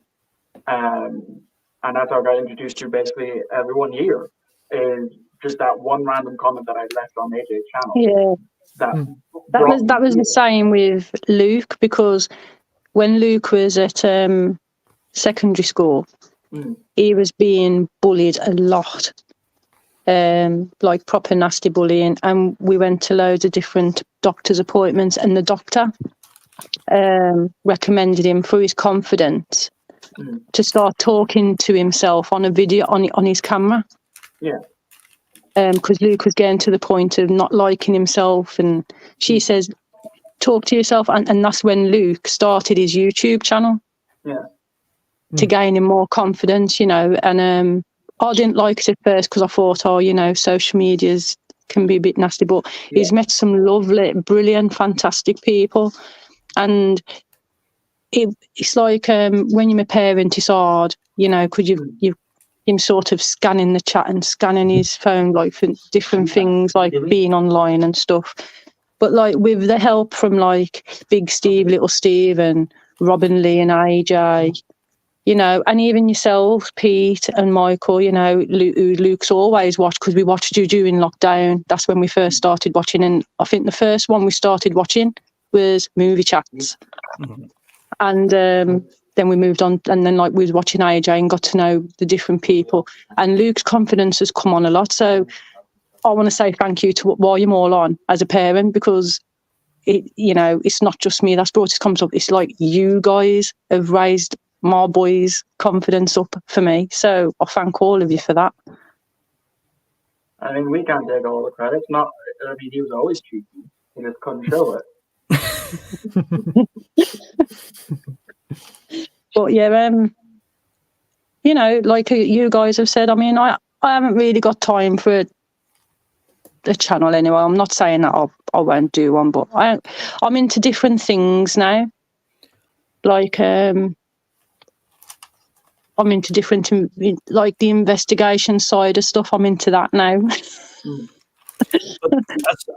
as what started this conversation off, though, this sort of thread of the stream, don't let whatever you do now or going forward or whatever else, don't let the negativity of other people put you off doing what you're doing. And no, that's true. I think that's the lessons learned across multiple things that we're doing. Yeah. In work, on stream, on YouTube, in life in general. Just don't let other people's negativity get you down. Well, it's like day to day life, just going up the town and walking around. You know, there's a lot of hate everywhere you go. You're always going to meet that one person, and you're in the crowd. There's going to be that one person who spoils everything for everybody else. And I try to tell Luke the same. You know, just, you know, take no notice. There's always going to be that one person. Don't let them spoil what you're doing. It's like, Pete, I love your channel. I love it when you used to do your streams and everything. You know, what you know what you're talking about. You all do on the stream. You know what you're talking about, and okay, them just your opinions, but you know what you're talking about, really. So keep doing what you're doing. Keep doing a good, and people will start watching you, because I think what it is, with different things going on now, they're all watching auditors and everything now. That's where the big shift's gone to now. It's like the movies and stuff. People will click on you after watching an auditing video. You know, like all these auditors going round and stuff. But it'll be nice to see you on a stream again, Pete. To be fair.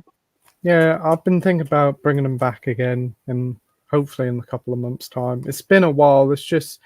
I did feel really burnt out doing them nearly every single week. Yeah, I know, because I remember the last one I watched. The last one I watched you on. I don't know if it might not have been your last, but the last one I watched you on when you was on with Rock God, you was having a lot of problems. Yeah. Then, wasn't you? You know, you had some a few different people unwell and stuff, and it is hard. But I do like your channel. It's like I like Movie Chat, even though I can't say that name.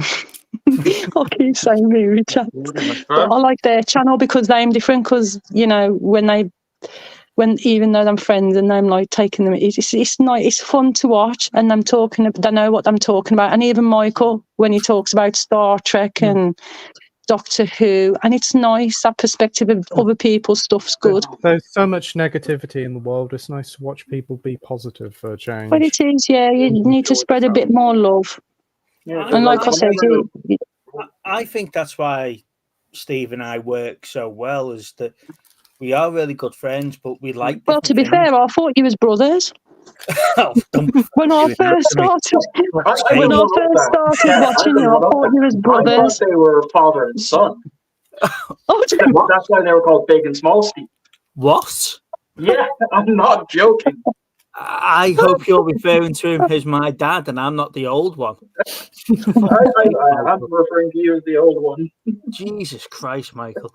No, but you know, little Steve's actually older than me. No, I know that now. I'm just looking at him. I can tell he's about 102. It's more to do with my weight more than anything else. Little Steve's a little bit taller than me, but it's more to do with my weight. He's like 12 stone, wet with a brick in his pocket, and I'm 17 plus stone. So that's where I know. Like back when I got with one of my exes, when I was 18, she literally asked me, "Are you sure you're not 30?" Because that's like, I know I look older, especially with the beard now, that adds on an extra couple of years. But this was back when I was 18, when I kept shaving, and yeah, I often have been told that I look older, even back then. See, the science fiction there saying that sometimes you need to take a break from YouTube for your creativity and stuff. Yeah, like that's why I pre-record my videos a month in advance. Because that way I'm only doing it for like a week or two, and then have the rest of the month off to plan out the rest of next month's uploads.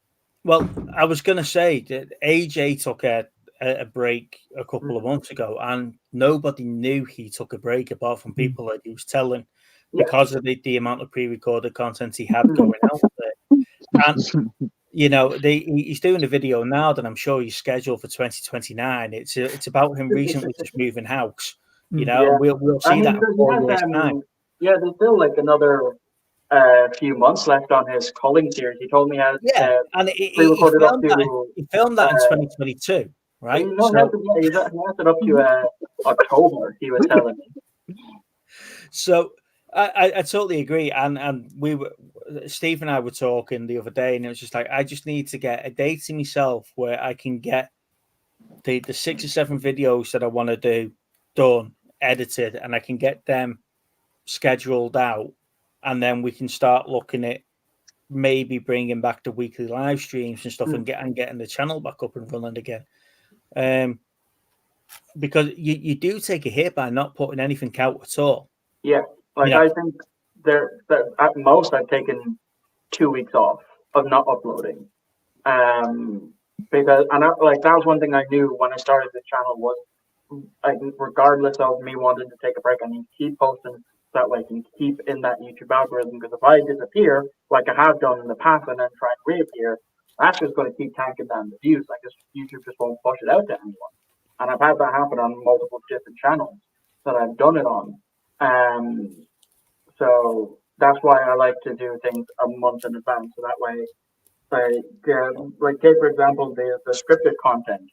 I could easily knock that out in a day. You know, if I wanted to go back to scripting stuff, like watch the movie and go up, script it, record the audio, come in, record the on-camera stuff, I can easily do that in a day. Well, I could back in 2021 and 2022.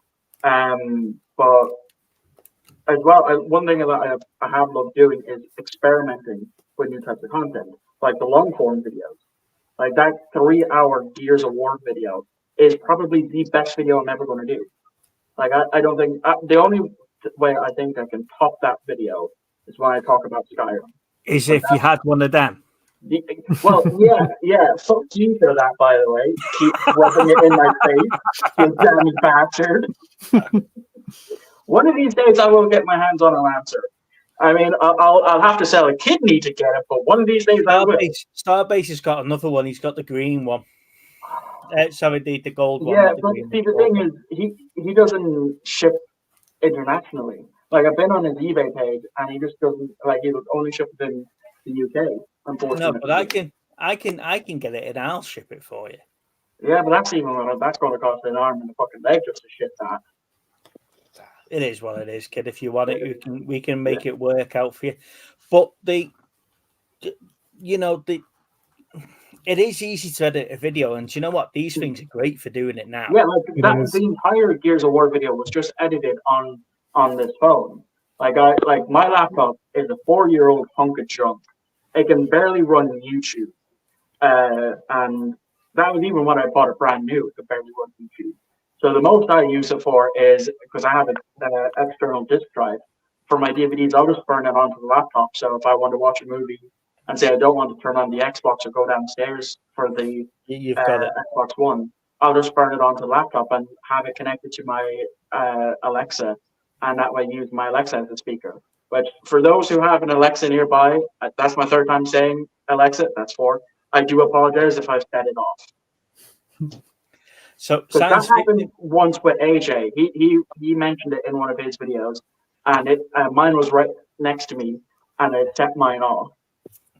Science fiction saying there he's got the Alien's pulse rifle. Now I wanted that when Nerf first released it. That reminds me as well. Nerf done a Star Trek First Contact Nerf rifle. And yeah, I still want it, but it is stupidly expensive because it was a limited edition. yeah. So Well, guys, I'm going now. Mummy's going now, Luke. She's going to bring up your tea and toast now, mate, and tuck you into bed. You know, I wouldn't put it past her. I think she definitely would. Luke, you didn't even let me say bye. No, I thought that was it. Then you were going to do I'm happy with booting you out of this stream. You know what, Luke? I've changed my mind now. I've changed my mind. I'm going to start my channel up and I'm going to steal all your subscribers. And then they'll all be on my live stream then. That's not hard though, Kel. You can take the 5 of them.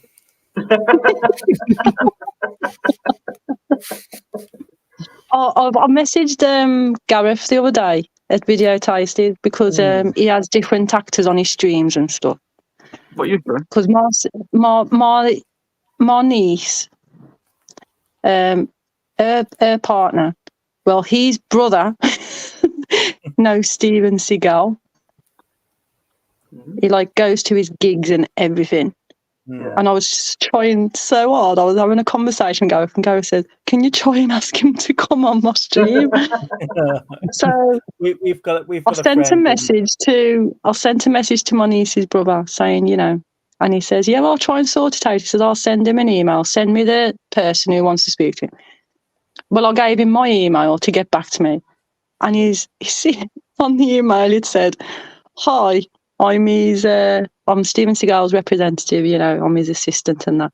Steven Seagal refuses at this time to give any interview. So I told Gareth, and Gareth was like, "No way." I mean, he was practically upset. They probably just get bullied in the comments. People will probably just bring up the multiple times South Park ripped on him.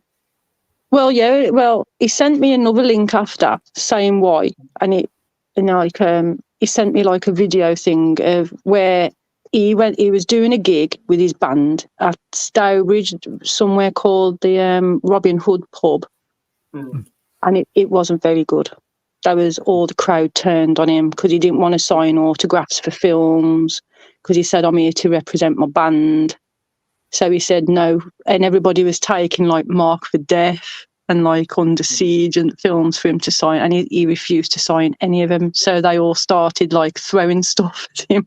Do you know the one person that I wouldn't mind doing an interview with would be Chris Jericho? Do you know with the wrestler? Yeah. I'm a big fan of what he does in the ring. I'm a big fan of Fuzzy, his band. And I like his music, and I would love to do. Oh yeah, I used to like Chris Jericho. Yeah, so Randy Orton. But again, I asked Gareth, how does he get these people on? And he must spend hours sending emails to. He pays for. I asked him the once. Yeah. I asked him the once, how do you get people on? He said, "Kel," he said, "I just ask people very, very nicely about 100 times." Last year he reached out to me with the phone number of either Tom Baker's assistant or Tom Baker himself that he got from IMDb. Obviously, I didn't want to, message to find out, but I do appreciate that because he knows Tom Baker is my favorite doctor.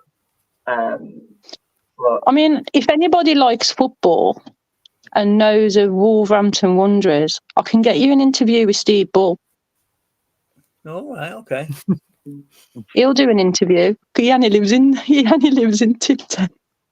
And he'll do interviews. He does a lot of interviews. Yeah. So You know, if anybody knows who coming up Steve on my Bull is, I can TikTok get for that. you, Dave.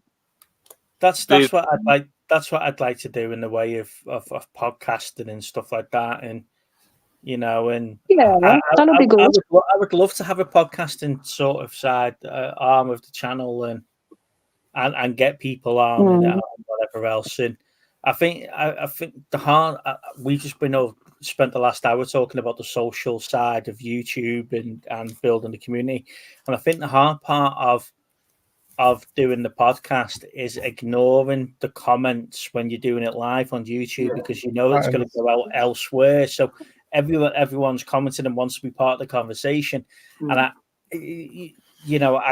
can do that when we're on stream. You've seen tonight, I'm watching the comments coming in and I'm responding and changing the conversation, whatever.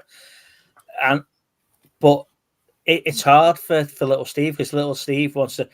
Hiya, Kel, you all right? Laddie, daddy, daddy, da. But when you're in the podcast mode, you can't do that. Yeah, you can't do that. Yeah. So, I think that's why AJ and Matt, when they were doing their podcast, they would just record it through, StreamYard and then upload it onto his channel. It's best to pre-record it and then upload it. But, anyway, guys, I'm going to leave you to it and see you soon. Bye, Luke. Bye bye. Right. See you, Kel. Bye. But you want to know who keeps popping up on my TikTok For You page recently, and it is the funniest thing I've ever seen. It's Corey Feldman and his band. Oh yeah. It's quite funny, that is. It's like, I definitely believe in the saying white men can't dance, because he sure as shit cannot dance to save his life. It looks like he's having a goddamn seizure. And he, I know it's more than likely just a bit that he's doing with this whole band thing, but yeah, he can't play guitar. I definitely think it's all auto tune sing and so, because you just see him there, you see him shredding away, but he's only hooking the top two strings on his guitar, and I don't remember a non-bass guitar doing that.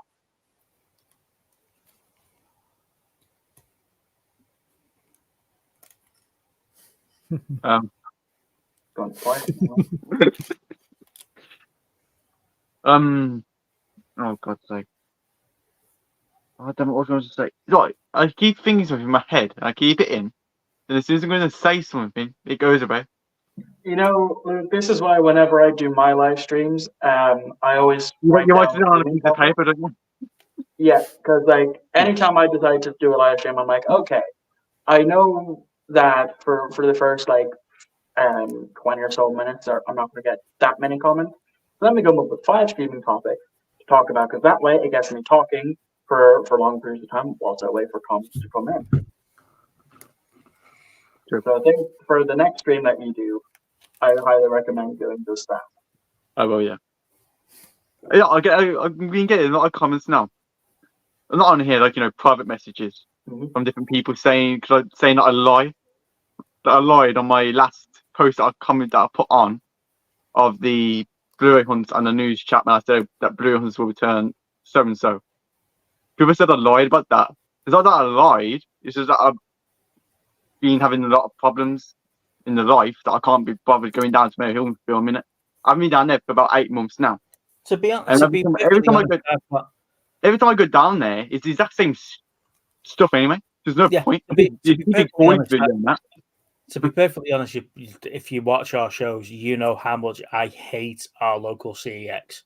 Yeah, it's the thing with me. CX, normally I might get lucky and get maybe 1 or 2 things in a week. Like last week, I managed to get Daredevil on DVD Steelbook and Die Hard 4.0 on DVD Steelbook for €6. But this week I went in and nothing. Absolutely. It's the same. It's the same stuff. Now, for me, we've got CEX in Ellesmere Port, we've got a CEX in Chester, and they're getting rid of a lot of the physical media now. They used to have the whole second floor dedicated to physical media, and it's now coming down to a couple of shelves on the ground floor, and the first floor is pretty much empty now. And then we've got the big one in Birkenhead, which is the the one we go into when we're up there. But yeah, credit to you guys when you do your sourcing for media stuff, But like I say, I can't be bothered walking into HMV, because I walk into HMV, I have a look if they've got what I want, and I get out if you haven't got it. And it's the same with CEX. I don't spend any time in there or anything like that. My source and pickup videos will be crap. It'll be one of Michael's shorts. There you go, CEX out CEX. Done. Sure. The only reason why I spend a lot of time in my local CEX is because I'm actually friends with a lot of the members of staff there. Like the manager that's there now, I might, send him the odd funny meme on Discord or what have you. And then just go in, whilst it's quiet, and just chat away with them, have a look, see what's there, and stuff. Like that's how I've gotten to know most of the members of staff, just by talking about anything and everything. However, if I wanted to go to any other CEX, I'd have to take a bus to either Dublin, Cavan, Drogheda, or Kells, because that's it. Those are the only other ones that are close by. Even our local Asda now stopped doing Blu-ray in 4K. Yeah, like my local Tesco, they still have a physical media section. It's primarily just DVDs. Yeah. And the odd Blu-ray that is like still way too expensive. Like when did Wakanda Forever come out on physical? Because they still have it there. About a year and a half ago. Yeah. So it's still there, €25 brand new sealed. I'm just like, I could get that so much cheaper in CEX at this rate. And then like we do like have this place called Golden Discs, which is just I've heard of that. Yeah, it is like HMV, but even more dedicated to CDs and vinyl. Like they have a bunch of DVDs. They've gotten in a lot more 4Ks recently, but like a very tiny, minute Blu-ray section. And the one thing that keeps pissing me off is the fact that they do have on DVD the final season of Star Trek Picard and season 2 of Strange New Worlds, and they want €30 for them, brand new. When I could easily just go onto Amazon, reignite my Prime membership, and buy the Blu-ray for that exact price. See, I went out. Science Fiction said there goes to FOP. I went to FOP in Manchester and in Glasgow when I was up there for work the other week. And although it's an offshoot of HMV, isn't it, if I remember correctly? So yeah, the some of the stuff that you've got in there is quite reasonably priced compared to HMV. And yeah, but again, the stuff that I'm on, I've made the mistake, and you might remember the little Steve's the physical media guy out the two of us. His collection is just phenomenal when you see it. And then when you realise it's spilled out into his bedroom and it's spilled into his loft as well, then yeah, it's just an amazing collection. Yeah. But it's films he's never going to watch. It's just taking up all that space. And I unfortunately for me, I delved into that buying anything and everything stage of Blu-ray. And I was just like, no, it's all got to go. I spent hundreds and hundreds of pounds on Blu-rays, and I traded it all into CEX and got about £30 for it all. And it was just like, but the space, I managed to get all my Attack on Titan pops, and they've all gone onto that space there. Like the last time I watched season 1 was when it actually came, like the year it came out for the English dub. I haven't gone back and watched any of the others. Oh, no, I haven't watched the final season, part 3. I know it's been out for nearly a year now, but I haven't watched it. I'm waiting for the The Blu-ray physical to come out. We haven't got a release date for it yet, and I'm waiting for that. I Well, know what happens at the It's end. going to be done by Crunchyroll since Funimation is no longer a thing, thanks Yeah. to Sony. So I know the ending of it. I know how it ends. But yeah, I haven't watched it. I haven't delved into it because I want to get it on the physical copy to go with the rest of it, and then I'll watch it all the way through again. I'm lucky the fact that the only thing, like, I vaguely remember stuff that happens in season 1. That's it. I know next to nothing about what happens after that. I've somehow managed to be spoiler free on that front, which I'm happy about. But again, Attack on Titan's it's not an anime that people watch. It's not like your Black Butler. It's not like your My Hero Academia. It's not. That just recently ended, and that has pissed off a lot of people. Yeah, and it's not the what's it, Chainsaw Head or whatever. Chainsaw Man. Yeah, that one. It's Attack on Titan's an anime that not many people watch. I remember when season 1 came out, it was like heavily discussed, and then after season 1, it just went dead quiet on that front. So I'm sort of lucky in that respect, but like I say, that over there, all those pops over there are all Attack on Titan. Apart from that middle shelf there, that one, that's my Destiny shelf. But some of them are an absolute arm and a leg to pick up. The Annie Lionheart one was 80 quid pop. Whoa! Wow! And yeah. And the actual Titans themselves, if you're getting the colossal or the female or the armored one, then you're talking 150, 200 £200 a pop. Yeah. Like, have you ever thought of using that website Buyee that I keep hearing about? Where basically science fiction is talking about the Terminator. It's Ace. It's about 2.5 foot tall. But yeah, like Buyee is basically you go through Japanese Yahoo auctions and stuff, and then you buy that, then that gets shipped to Buyee, and then they package all your orders together and then ship it to you. And I think you're supposed to save big on shipping doing it that way instead of doing it individually. So I've never tried it myself just because I'm too broke for that shit. So what I was going to say, the thing for me is that the anime side of things now, it's gone so commercial. Yeah. See, like the anime side has gone so commercial now, where it used to be sort of like you're a nerd for watching it type of thing, but now it's cool. I remember being in secondary school for watching this. I remember getting called a geek when it was an insult, and now people are walking around saying "geek" on a T-shirt, and I was a geek when it was an insult. But the one that I wanted to jump into was Gundam, and when you watch the first, I haven't watched it, but I've heard nothing but great things about Mobile Suit Gundam. So when you watch the first couple of movies of Gundam, then they all follow on, and then you jump into Mobile Suit Gundam and stuff like that. But it's like Yu-Gi-Oh and stuff like that, where you've got different elements of Yu-Gi-Oh that don't all link in or all different timelines. It goes Yu-Gi-Oh Duel Monsters, Yu-Gi-Oh GX, the best one, and then Yu-Gi-Oh 5D, and then Zexal Arc 5. Brain, and now Sevens, completely separate. A separate thing, but yeah, like I watched all of Duel Monsters.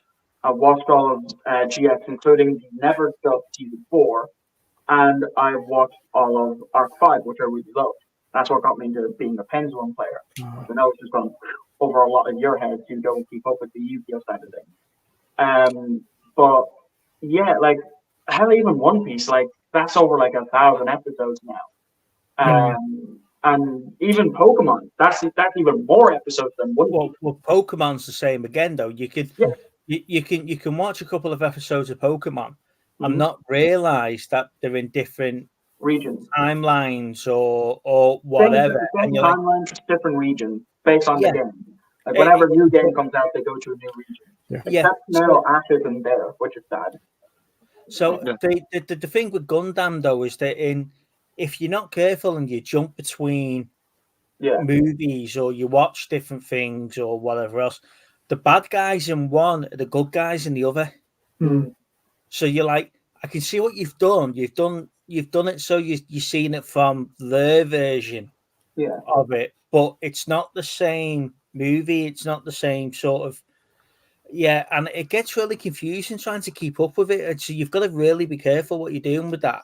And going back to it's all commercial. It's because they can release figures, they can release comics, they can release, graphic novels and all sorts of stuff. Now, you've seen how much those Gundam kits go for now, the model kit. Like, I've seen a TikTok video where this guy had like hundreds of thousands of dollars worth of Mobile Suit Gundam, and then his niece or nephew came in and destroyed like super expensive one-off, like can never be bought again Gundam, and I just felt really bad for him.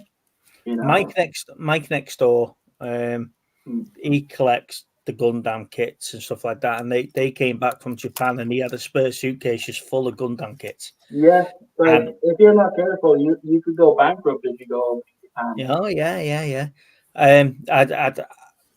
You look around this room here. There's loads of different stuff in here, like, and I'm cutting mine down, and I can't get space enough to get what I want. To the point now where I'm walking into shops now, and I'm not even looking at Transformers. I'm just like, I've just got nowhere for them. Science Fiction says he's got a room there that he's not allowed to spread out of. Yeah, that's exactly what you see in this room is what is because I've only got space for this. I'm not allowed it anywhere else in the house. However, the missus can buy whatever she wants and puts it in the other 5 rooms. Figure that one out. I don't know how that works. I don't know. This is why I'm single. I don't have to worry about that shit.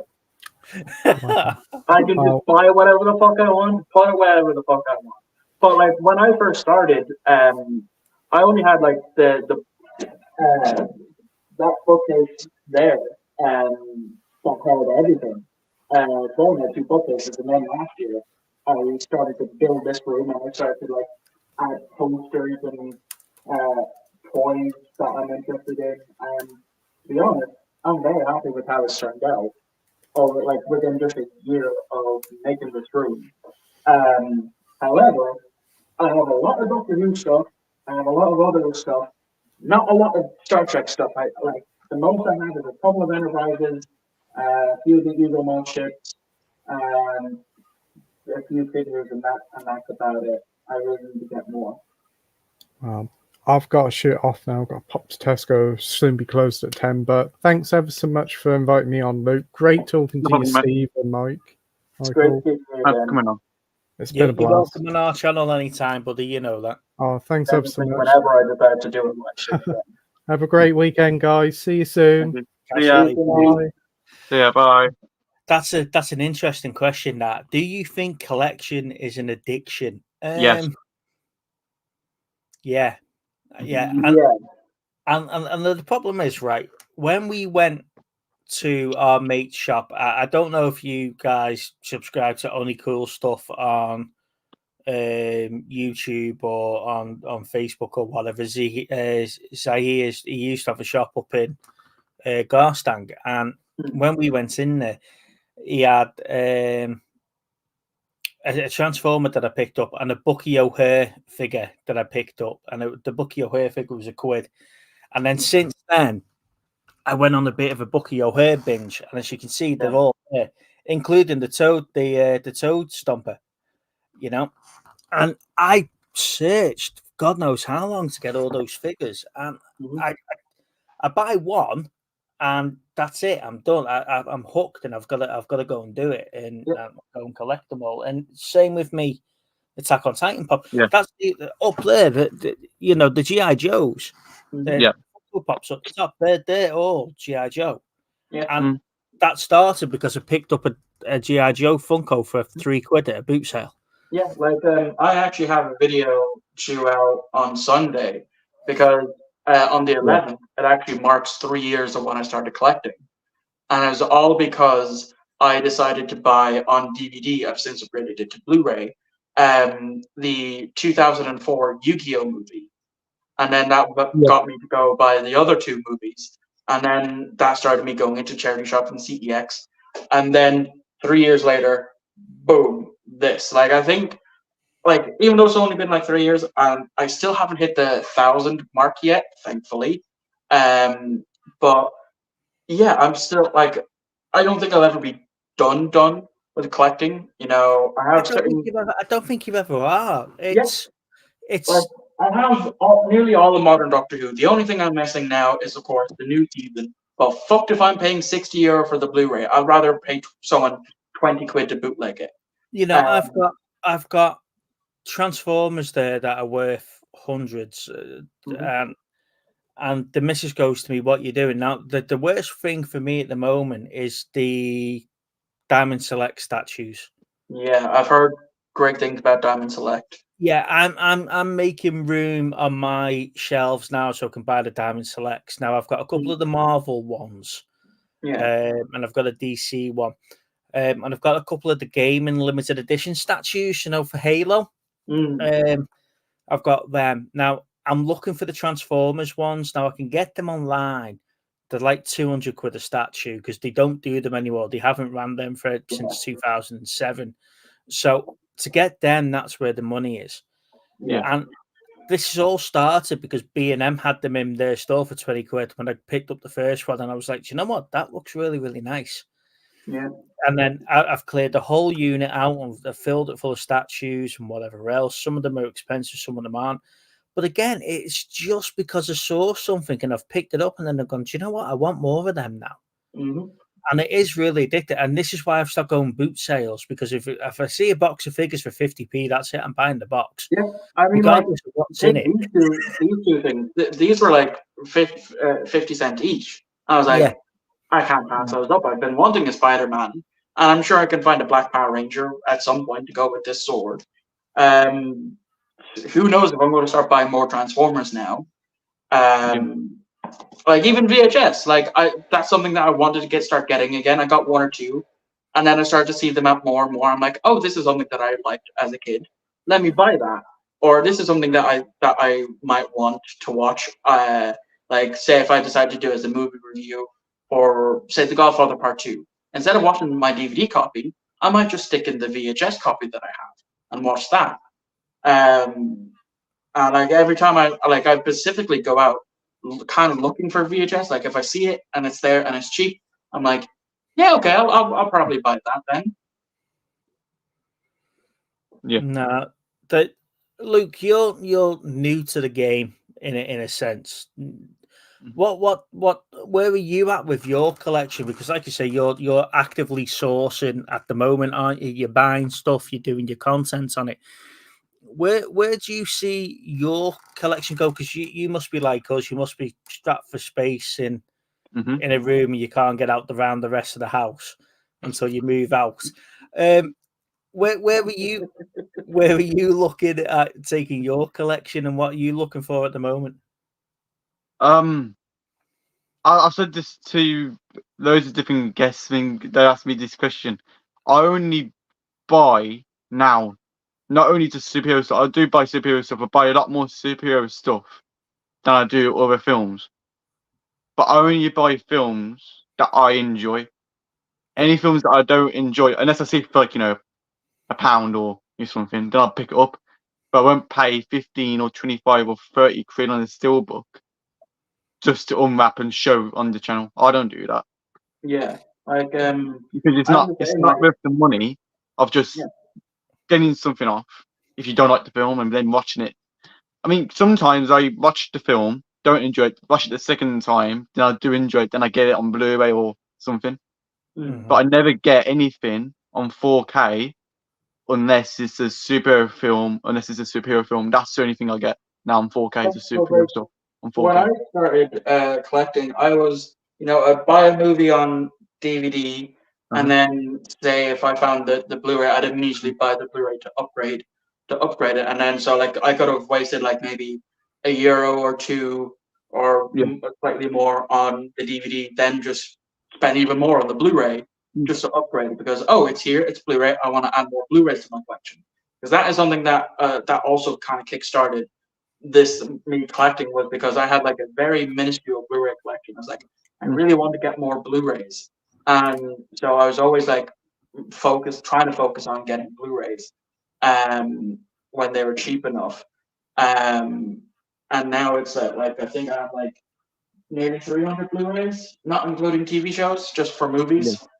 If we include movies, then I'm probably at, or TV shows, I'm probably closer to 300 or 300 plus now. I mean, And that's why I just have to stop, like now, where if I want to watch a movie that I haven't seen, I'll buy it on DVD.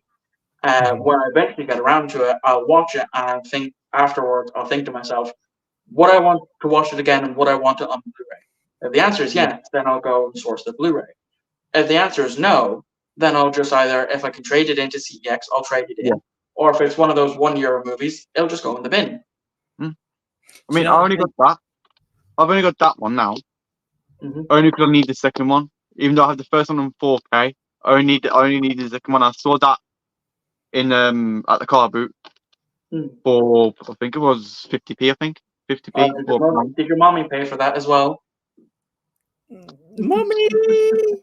Okay, basically, my mom and dad pay for my collection. Yeah, that's the advantage of being 12 years old, though, Luke, isn't it? You know, they are going to buy you some for you.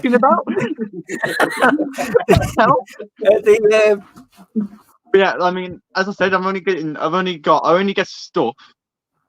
Like I said, I've only got that because I don't have it on Blu-ray, the second one, or 4K, or DVD, or I don't own the other two movies. I only own the first one. Now I own the first one twice. I'm not going to chuck it because it's a box set. The mistake I made when I started is when life happens, you know, and then I met Lana. Then I had nothing, you know.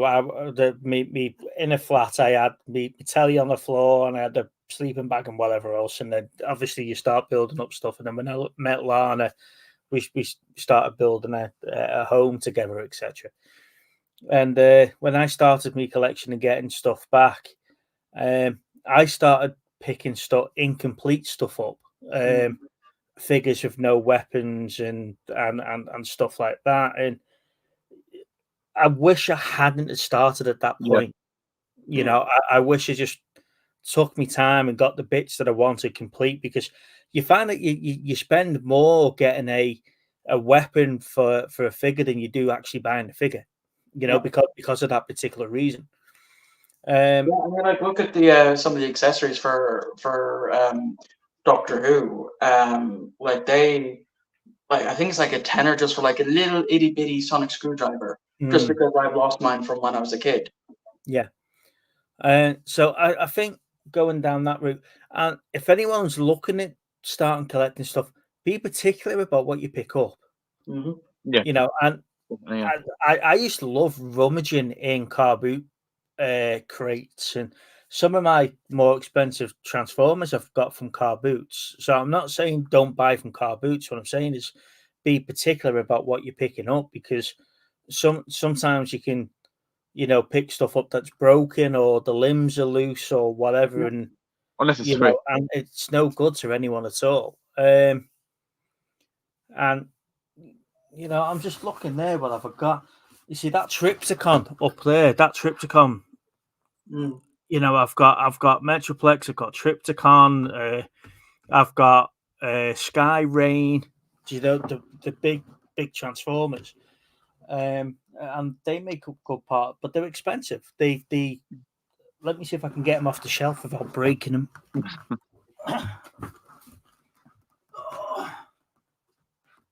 I mean, I used to just like collect puppets, and at the time, like 3 years ago, I only had 10. I've got at least 100 puppets now. See, that's the Masterpiece Optimus Prime. That's cool. He actually transforms, and you can look through his helmet. You can see what he's seeing and stuff like that. And You know, I would never thought about picking anything like that. Not that the price I pay for him, you don't want to know how much I pay for him. But How much? no, it's too much. £150. But how much? 150. Oh no.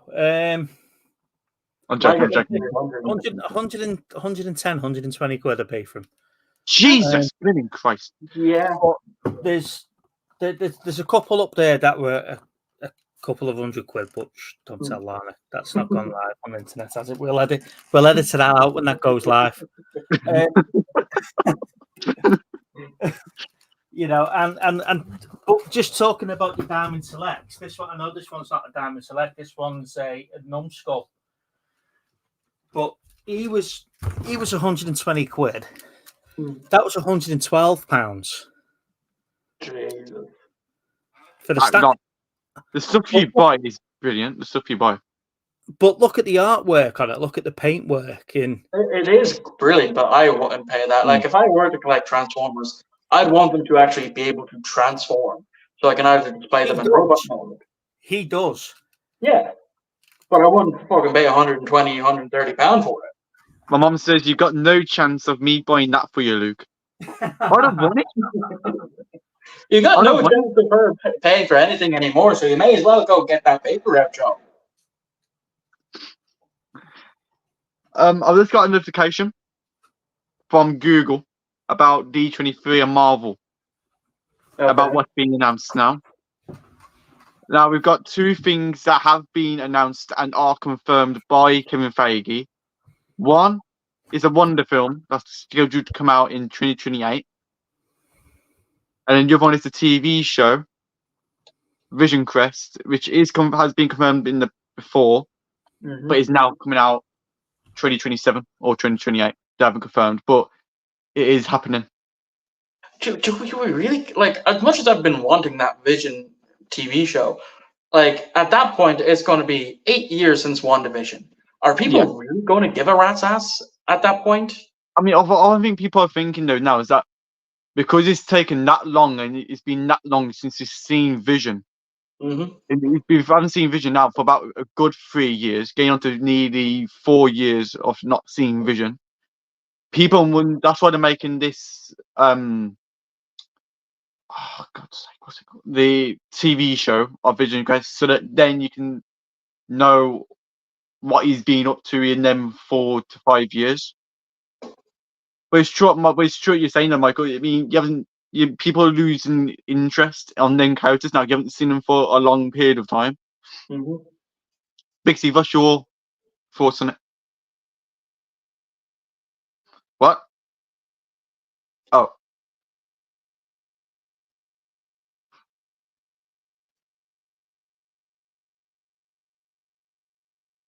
Okay. Just wondering what was So, going on there. With the Wonder film, like, is it? I wonder if the Wonder film is going to be. She died at the end of. Well, we don't know if it's going to be a prequel or if it is going to continue on from the out. You know what I'll do real quickly? I'll grab my spare phone that has Twitter on it. I can look at what the companies are saying. Thank you. Oh.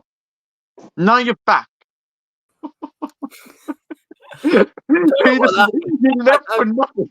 I got up and I knocked my microphone off and I couldn't turn it back off mute, and then my camera went off and I was like, oh God, what have I done here? We're talking about what's your thoughts on them? Yeah, the whole Wonder and Vision thing for me, I think they missed the trick by not giving us WandaVision season 2. Yeah. I'm not buying into this Harkness season that they're doing with the witch from WandaVision. I think it looks interesting. I'm more than likely see about giving it a shot, but it's coming too late. Me. I get what you're saying. Followed quite quick after WandaVision. Killing her off in Multiverse of Madness, leave her dead. If you're gonna kill her, leave her dead. You've made a big thing about making her the big bad in the film. And to be fair, Vision flying off at the end of WandaVision, and we've not heard or seen anything of him since. That's what I'm saying. It's.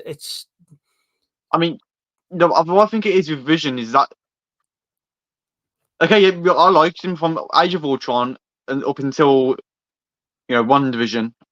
Okay, just He jumping in was real quick here. They have played Michael Giacchino's first music score for Fantastic Four at D23. Just throwing that out there.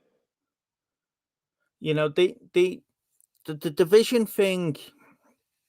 I'm not saying it goes back to what I was saying before about the Winter Soldier and Falcon. Did you not like that TV show then? No, but we got Sam being made Captain America, right?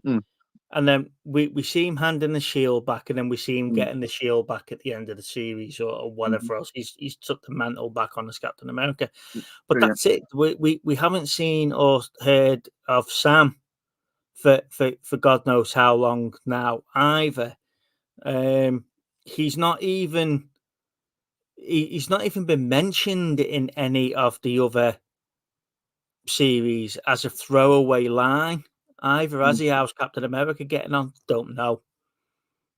Is he still flying around with those dodgy fucking wings? Don't know. Give us a throwaway quote from something.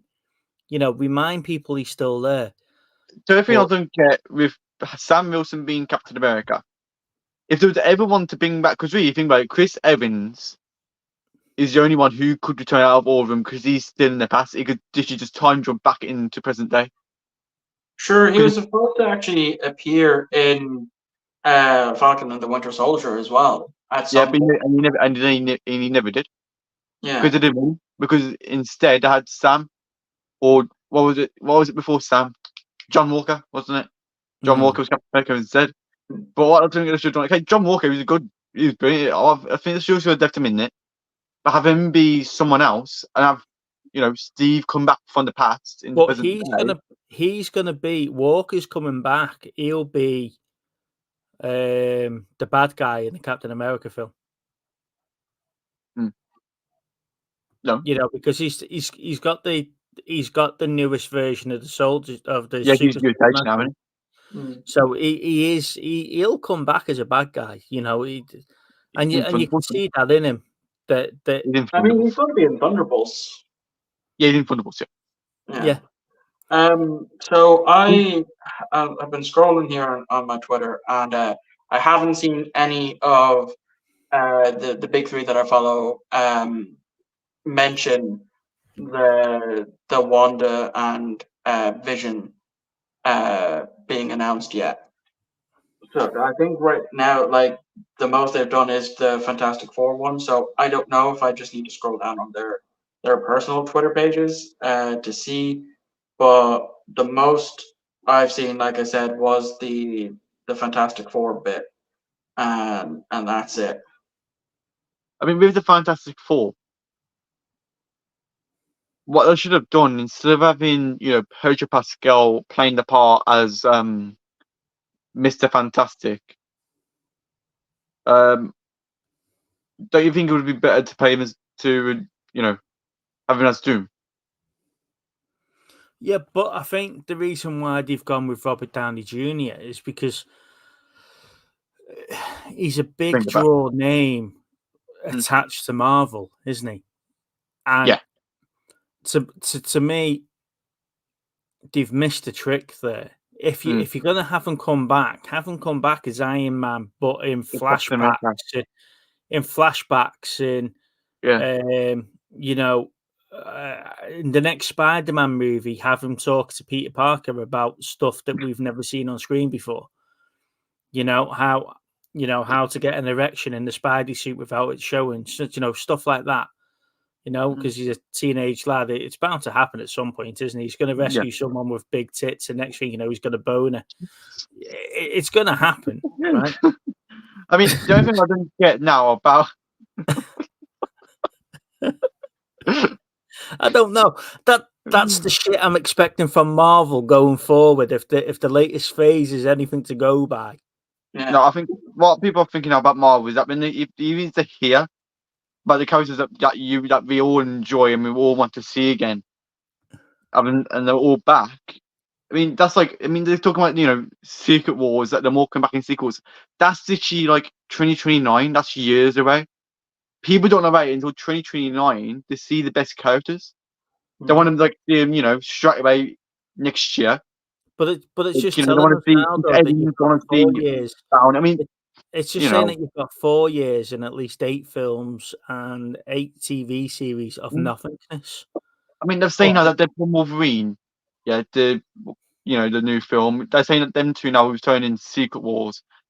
Again, 2020. You don't want to wait that long to see them again. I mean, what about a film like another film in between where you get a Deadpool 4 film? They haven't confirmed anything about Deadpool. They haven't said anything about it. Are we in a position where I With know Deadpool, Michael's what saying it is he's with not Deadpool is that, I I mean, know people are saying, I know Michael's saying before he's not Yeah. seen all 3 Captain America films. Has he seen the 4 films? I've only Has he seen seen- Ragnarok the best and one out of Love all. and Thunder. Yeah, have you seen the 3 Guardians of the Galaxy movies? Yeah. Right. So are we at that particular point now where each of these characters need 5-6 movies to complete a character arc? No, we Because- don't. But we don't need another Deadpool 4. You know? Yeah, but you need that long until you see them again, don't you? Maybe in like 5, 6, 7 years time, sure, give us another Deadpool movie then, and just have him like show up in these other movies. That's more than enough. I'm an avid hater of these 20, 30-year-old sequels. Mm-hmm. You know, I mean, like take Avatar for example, the James Cameron movie. Like out of the 12 movies he's done, a lot of it is just Avatar, and they're not going to be done until 2030 when he's in his 70s. No, and Like, this is what I'm saying. This is what I'm saying. I could have done without the Way of Water because leave Avatar the way it was. There's no reason why that's took him 15 years to get that everything sequel needs out. to be a movie franchise nowadays. No, because I wish we would go back to just the one-off movie and just have it as a one-off and not spin it off or give it a sequel 20, 30 years after the first, like it already came out, like what Mary Poppins did. And I adore the Alien franchise. What they've done with that. I'm sort of in two minds about this Romulus, but I've seen the trailer. I've seen people break down the trailer. I've read about it. I'm looking forward to it, but I'm worried about what they're going to do with it. But there's the Alien Romulus movie, and then there's the Alien TV series that's happening as well. But I mean, like I've only seen the first 2. However, the TV series was meant to be Romulus. It was meant to be on the space station, so it was meant to fill that gap. But for me, these 20, 30-year-old sequels and Bad Boys, for example, right? We've had 2 Bad Boys films in 3 years. We're going to get another one, and we will. There's not another one. I haven't necessarily confirmed that 4th was the last one. No, yeah, but give Will Smith 5 years and we'll have another Bad Boys movie, right? So it's like Lethal Weapon now. Why are they producing Lethal Weapon 5? Why do we need it? Would you want him to do it? No. Lethal Weapon 4 was a great ending to what was a film series. Which I watch. Beverly Hills Cop. We didn't need the latest Beverly Hills Cop. I don't think that story moved on from anywhere from Beverly Hills Cop 3. It was the same shit jokes, the same shit one-liners from the same characters coming back 30 years after Beverly Hills Cop 3. Right? Okay, right. Everyone, we're going to go now before Steve gets into a bit of panic attack. Well, Big Steve, I will say that in September, early September, I am going to be reviewing Alien 3. I should hope. Oh, right. Have you seen it? Have you seen it? No, I still have yet to watch it. Like it's in my bedroom. I was supposed to watch it yesterday, but I ended up doing some chores instead. So I'll either watch it this weekend more than likely. Alien 3 for me, right? You had read so much bad stuff about Alien 3, about how it was filmed, how they were still writing it when they were filming it, how the edit's not gone down the way that the director wanted it. He didn't want his name on the film. So basically, like what happened with the 90s Super Mario Brothers movie. Yeah. The more you watch that film, right, you'll watch it the first time. Watch the special edition, right? I think I just have the standard DVD. Right, Let me actually go grab it, and I'll show you which one I have. Right, I'm going to show you something, Steve. Okay. Go on then. This is what I did last Christmas.